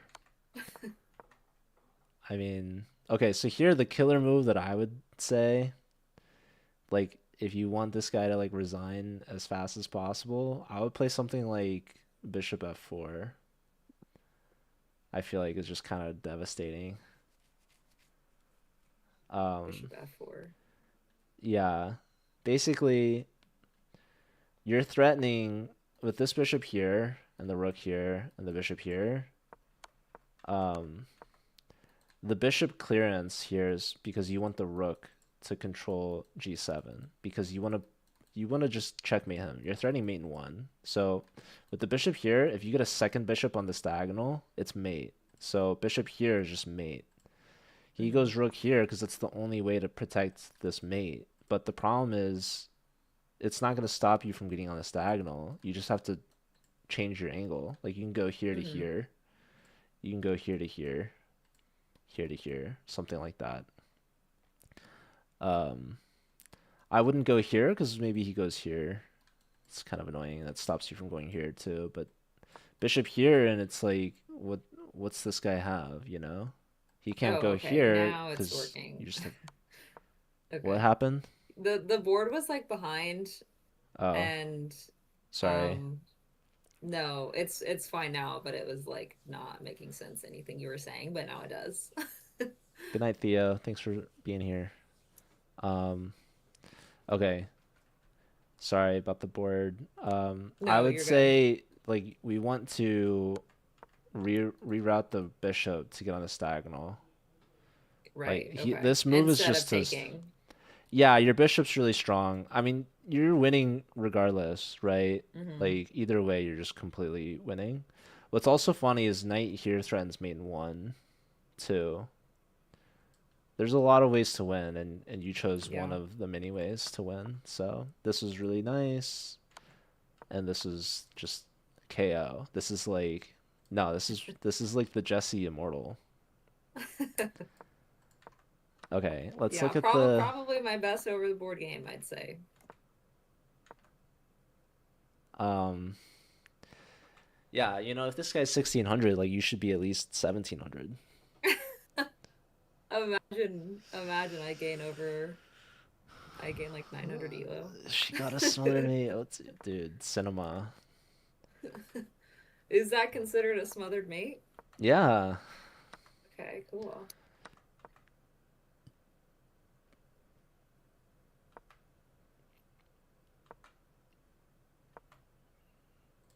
I really have no notes for you.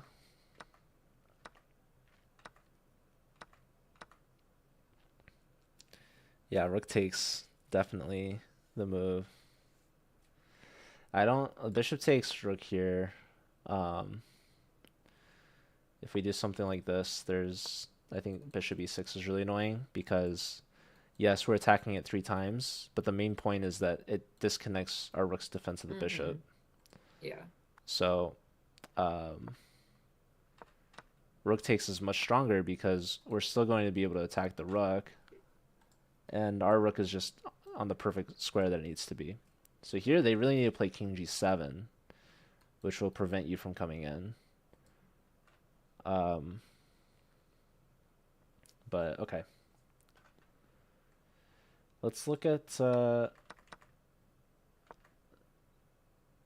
last couple of moves here.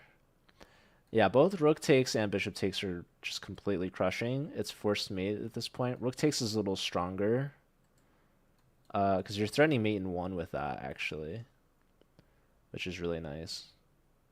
But yeah, you're threatening the discoveries. Mm-hmm. Mm-hmm. Mm-hmm. Bishop check, king over. This is still True. completely crushing. Here just yeah, bringing the knight in Yeah. is really powerful because you're just threatening mate. Um, but oh, this is also really cool. Yeah, bishop check is still force mate. You could still do this because Mm-hmm. rook takes, we check, Yeah. and he has to block, and that's mate.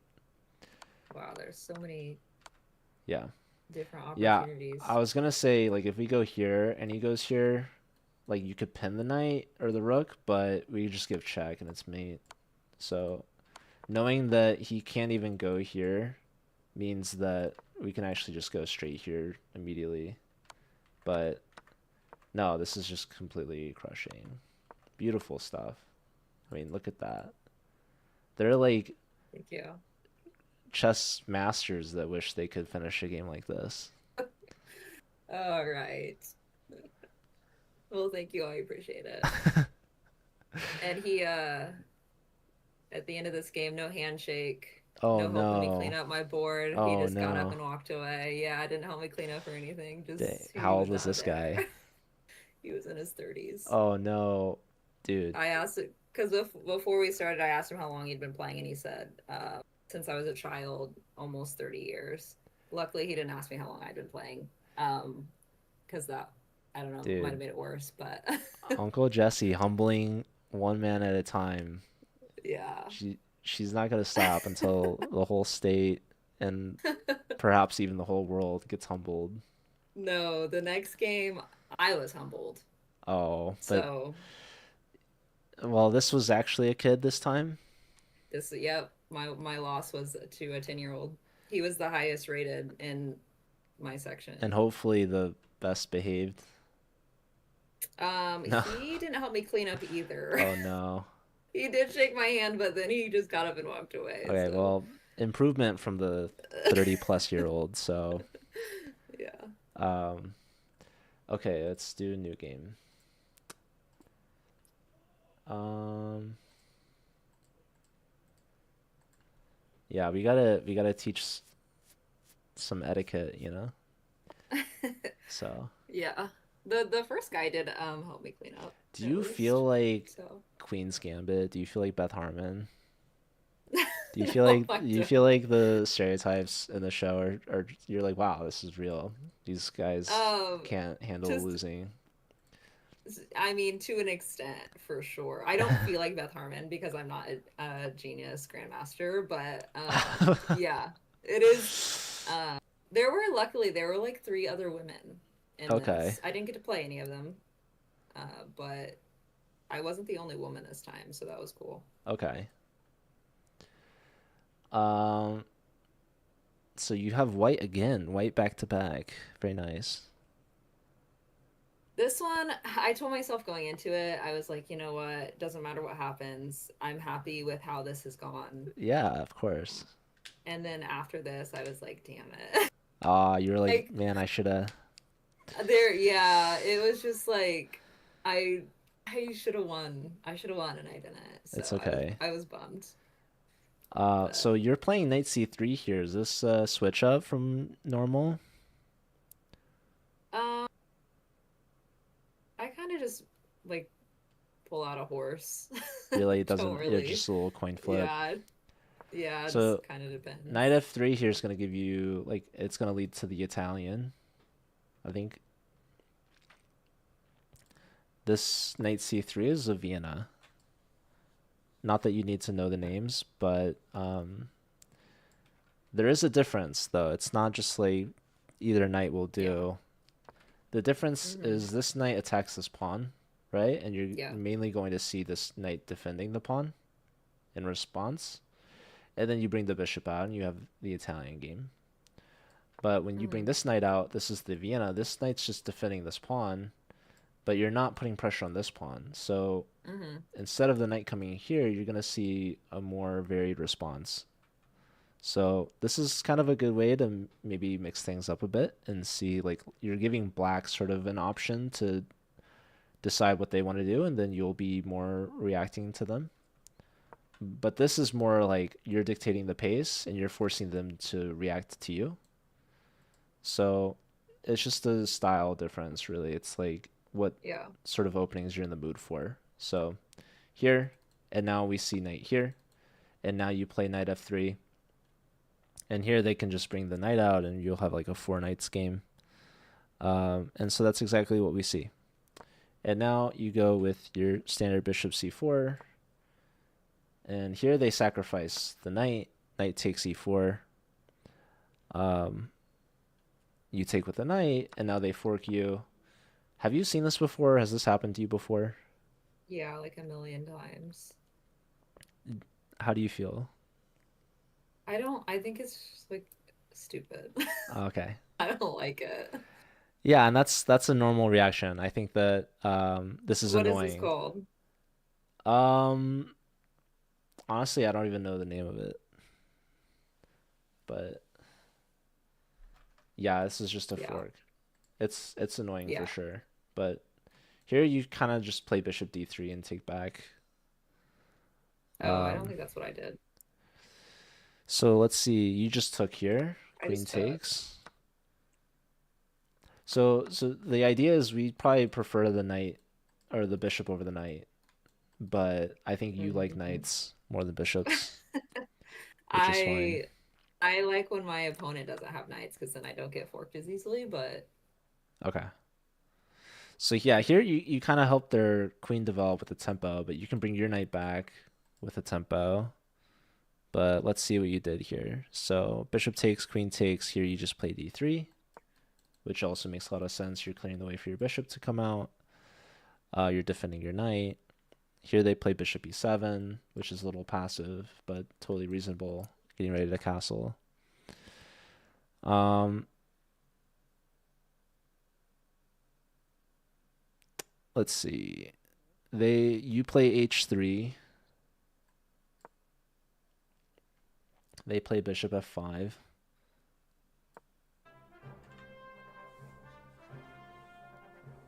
oh my goodness, huge raid. Lonely Winter, huge rate of 96. Thank you so Wow. much. Welcome. Welcome, welcome. Shout out to Lonely. Hello, everyone. Welcome in. We're reviewing Uncle Jessie's over the board tournament. She had a magnificent result. She just beat someone, essentially twice her rating.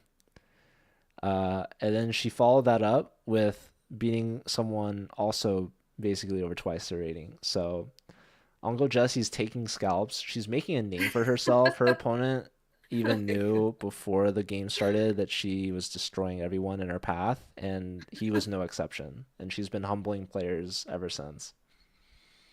Oh my God. Grabarino, welcome. Yeah, she is underrated. She's probably gonna double her rating now. So make sure to give her a follow now while she's still thanking followers because at some point she's gonna get so many that she won't Okay. have enough time Oh my to God. thank everyone. I Um, can't so yeah, thank you guys with for the you. follows. Welcome in. Yeah, welcome everyone. Yeah, Jesse, she might not be streaming for much longer. She'll be traveling the That's not world. true. She'll be Literally not trying true. to qualify for the candidates, Yeah. and she'll be your next world champion. Mm-hmm. Just give her a few months. Just a few. Yeah, just a few months for sure. um, but yeah, awesome to see. This is her last game of the tournament, round four. All played in the same day, by the way. This is 70 minutes with 10-second increment. Thank you for the positive vibes, Christomir. Um, yeah, they might do that. Uncle Jesse, They just might. she's been getting I mean, when was the last time Hikaru won prize money from a tournament? Was it over When the was the last weekend? time you won $57.50? Probably Who's never. to say? So, Uncle Jesse, she made her way onto some sort of leaderboard. If you look at the all-time like money won, probably most chess players are like in the negative. Uncle Jesse, this isn't even the first time she's won money, Still in the by the way. negative, but Oh, not as much. she had to clarify that. Okay, well, back to back though tournaments, you've won money, so that's huge. Yeah, that's true. Okay, so H3, Bishop F5. You play Knight to C3. So here it's interesting. You have like two choices, I would say. Knight C3 is a tempo on the queen. Knight G3 is a tempo on the bishop. So both are good. I don't know if I personally have like a strong preference. I feel like normally when the bishop comes here, Knight G3 makes a lot of sense. In fact, I'm wondering if let's say we castle and we allow the pin to happen, we could Mhm. start with H3 because now they're either forced to take, or if they go back, we don't want to play G4 because that's just going to weaken where we castled. But we can play now. Mhm. Oh, the problem with this though is now they take, and that it opens up the queen too. So never mind. I'm trying to make sense of like castling and knight G3, but it doesn't quite work out because this queen's really well placed. So knight C3 makes a lot of sense. Playing H3 first before castling also makes a lot of sense. So yeah, here you're gonna get a tempo either way. You play knight C3 hitting the queen. The queen has to move. So they go to D7. They're lining up here. Um, so you castle. You have no fear. You call their bluff, and they don't take, which is wise of them. Yeah, taking is kind of interesting. I don't think it's good for black. Um, so I think castling is a really good move here. But this is always something you have to keep in mind. Yeah. Like if they already had like an open H file, or maybe there's like a knight that can hop in, like Mhm. there's always some mating ideas that can be kind of scary. Yeah. So, okay, let's look at what they do. They play the move F6. So now you play bishop to D2. This feels maybe a little passive, but the only Yeah, I other didn't move feel like was there was E3. like a great place for it to go. I mean, you had two squares, you put it on a good one, so they're both good options. Um, so now they play G5. So that makes sense. They're just saying you castled and now I'm gonna attack you. So it's yeah, it's a little scary. Um,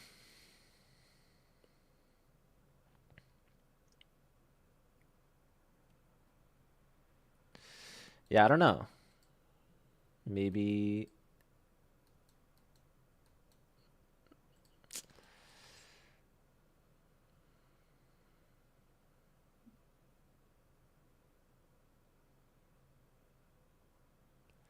I don't really know what else I would do. I feel like these are the three candidate moves for me in this position. Still trying to just focus on the center, develop. Um, but yeah, it's like this and this kind of seem a little scary. Mm-hmm. So yeah. Yeah, I feel like bishop on e3 is just a little bit more active and it maybe helps us push for like d4, Mm-hmm. but I don't know. D4 maybe they like castle long, but yeah, this is an aggressive move for sure. So they're kind of neglecting their castling, but they're going aggressive and trying to attack you. Um, and I think like the best way to try to counteract that is by um, just keeping control over the center and trying to get to the weakened king. So another thing I notice about this is maybe this diagonal is a little weak, but Mm-hmm. they always have bishop back, which is annoying. Mm-hmm. Um, but yeah, there's a world where like if they push this pawn, we can just play knight h4 and we're setting sort of a trap for them in a way. But okay, let's look at what you actually did. Whoa, it's g5. So here, okay, we play knight h2. So we're Yeah. just kind of keeping an eye on this. I think it's a little passive, but okay. Knight h2. Here they play h5. Here we play knight e4. Um, and now they play g4. You take. They take. Now you play knight g3, and now they castle queenside. Yeah, this is a little scary because now our knight has no moves. Mm-hmm. Yeah. Um, so I would consider moving this rook maybe to make space. Um, Knight takes. Okay, I think you might have. Oh, then you took on g4. Here's where I think you forgot a move. Yeah, it was somewhere around here. You meant queen takes, and then queen takes g4, queen takes, Where are knight we at? takes. This Yeah. is move like 17, basically. But okay, I see you traded queens and you won a pawn, which is great, right? Like you have to feel Mm-hmm. much more relieved now, I'd say. Yeah. Yeah, I was. Yeah, like here they probably should just play here. Oh, they're pinned. That's Yeah. funny. I wanted them to save the queen. No, this was really smart by you actually. Takes, takes, and takes. Yeah. Yeah, so queenside castles I think was a mistake by them. But it's like it's a very natural move that's connecting the rooks, right? Um, Smooth pigs, thanks for the follow. Um, yeah, no, you did really well here to trade. You simplified and you won material, but most importantly, you got the queens off the board because he's pinned. So Mm-hmm. he's probably upset about that. Um, He like the whole time was just like drawing like on his score sheet. nice. And he was moving so fast. Um, it was like he just like didn't give an F, So here he but plays he did it. So e4. Yeah, he was ready. He was just playing. He was just playing. All right, e4. You put the bishop somewhere. That Oh, all I wrote was B. Yeah. I do believe it Oh, was you probably bishop realized C3. you Yeah, I realized realized that that I fucked up. Mm-hmm. yeah, you were missing a square, so you Yep. got it. Now they play f5, which kind of hangs the rook. Yeah. And you took the rook. Oh my God. Rook takes, and now you save your knight. Yeah. Oh my God. What did you stopped annotating? Um, well, it ended very quickly after this. What did they do? Where are we at? The last Was that move, all I wrote? 93, and it's like it looks like. They went to they went knight D4. But what did you write there? It's something too. E2. Oh my God, you just blundered this mate. That's Yes, incredible. Joe, I blundered that mate. I was Oh, like you literally probably were trying to save this. Well, in my head, listen, in my head, I was like, okay, he can check me. brutal. Yeah, Handshakes. tough. GG. Yeah. Yeah, so this is your second queen side, like opposite side castles game where you open this H file, and Yeah. it's yeah, these are very aggressive games, and you have to worry about Mm-hmm. this file opening up. So Yeah. honestly, at this stage, this is a very serious threat, and Mm-hmm. I frankly don't have like a strong answer for you because I was just saying like these are kind of the three moves that come to my mind about how Mm-hmm. to deal with this. So it's not easy for sure. So I'm curious to see what the computer thinks about this position. So, um, but yeah, what you did trading queens and winning a pawn was like fantastic. Yeah. I just completely missed that. That's yeah, that happens. So yeah, here so notice if we play the just straight up the Italian game first and foremost, it's a very different position here because like here we have these sort of tricks or whatever, but we could just play d3. And then they don't have this sort of sacrifice anymore. What's up, Brent? Good to see you. When you play the knight here, that's when they have this sort of uh, tactic that helps them get a favorable position at the opening. So when you start with your knight here, that allows them to get their knight out early Mm-hmm. enough to like now you can't put the bishop here anymore because you give this up. But this is okay. It's not like the end of the world. Uh, but yeah, it's a very aggressive position for Mm-hmm. black for sure. So here it's saying there's 94, it's saying 92, it's saying rook b1. So none of the moves that I recommended. So That's well, okay. okay, no, 94 was one of them, but yeah, it's not obvious. Like it definitely likes black a bit.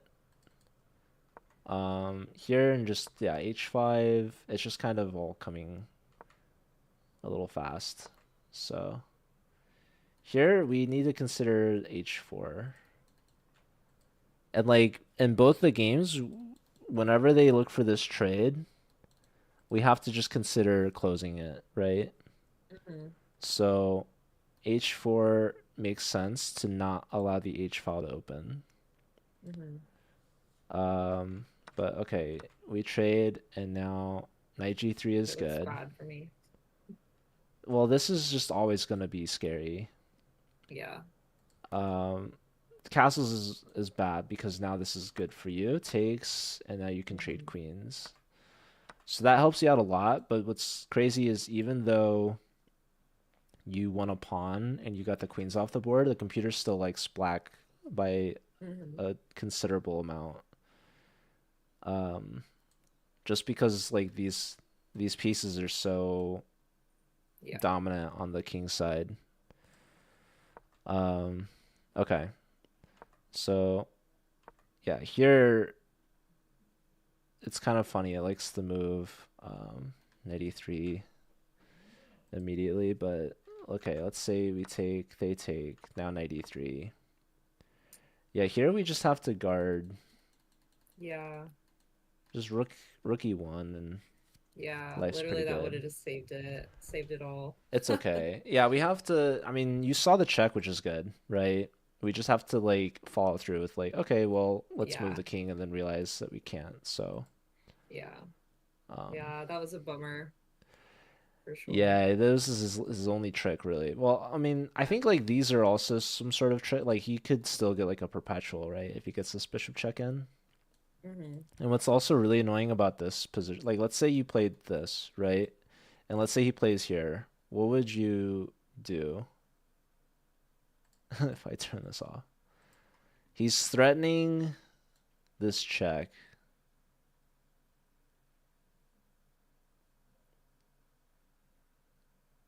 What would I do? Good question. I mean, we have to consider that too. So I can't Hmm. push that. Yeah, that was the Um, main thing I was trying to. oh, okay. Not that. What would I do?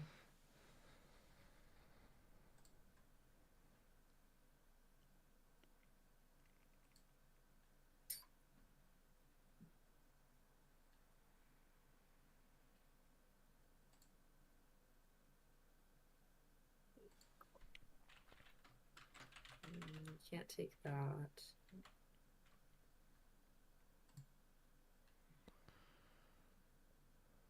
I don't know. I mean, if he checks me there, I go here. I don't know, maybe just push that. He checks. I move, I take that. Is that crazy? No, that's actually the best. Uh, is to just play c3 and just ignore the check. I was just seeing if you would fall for this. Mm. Cause yeah, this is annoying, but um, like if our rook was still on f1, we actually get mated here. But this is still, I guess, going to be kind of fine for us because we're up, I guess, a pawn at least. But anyhow, yeah, we just have to be really cognizant of the h file, the Mm-hmm. rook, and then the knight checks.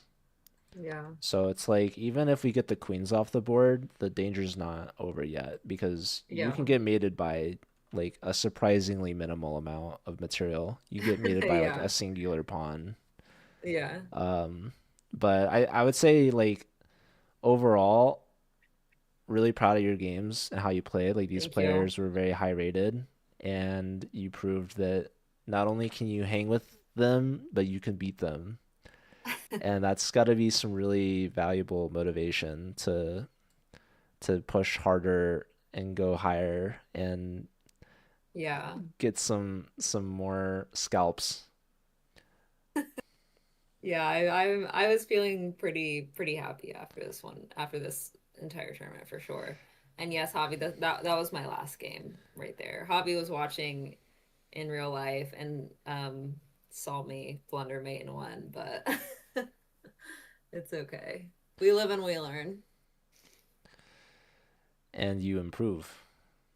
Yes, for sure. And yeah, Uncle Jesse will never be this low rated ever again. It's just it's just up from here on out. Yeah. Yeah, Um, I would, there's another tournament next month. Oh, no, it's February now. At the end of this month, and the guy who's like hosting it or whatever was there, and he was like, you should come to this. He said you would dominate in your section. I'm like, okay, let's not get ahead of ourselves. Like, I had a good tournament, but let's hope it can continue. it's going to So continue. You're gonna keep I might getting go to that better. one. Thank you. People are gonna be prepping for Uncle Jesse now. They're gonna be like, "Oh my God, we saw what she did." So people are gonna Well, be scared to play you now. we'll see. When's your next tournament, Joe? Oh, I'm probably never playing another. Never again. No, I'm the old guy with high rating that gets beat by the low Oh rated yeah. players. Yeah, you know. Yeah. Like That's kind of you to let them win. if you look at the like career trajectory of the it's like Uncle Jesse's on the rise and I'm like over the peak on the downfall basically. So it's No. just at different stages of our chess journey. You have like 50 more years of chess. That's a long time. This isn't even your peak. I don't know if I've saved enough elo to last me that long because it's gonna be depleted pretty quickly. Hmm. But So Joe is the real unk. No. exactly. Joe won't be unk for a few more months until the summer. A few months this summer. Okay. I see what you're saying. Yeah. Well, are you Well, gonna keep streaming or what? What's your no, plan? I think I'm gonna go find dinner. Okay, that's what I'm gonna do too. So I'm gonna raid you Okay. and Well, I you're appreciate you going over my games. I appreciate Um, you playing such beautiful chess for the rest of thank us to you. experience. Thank you.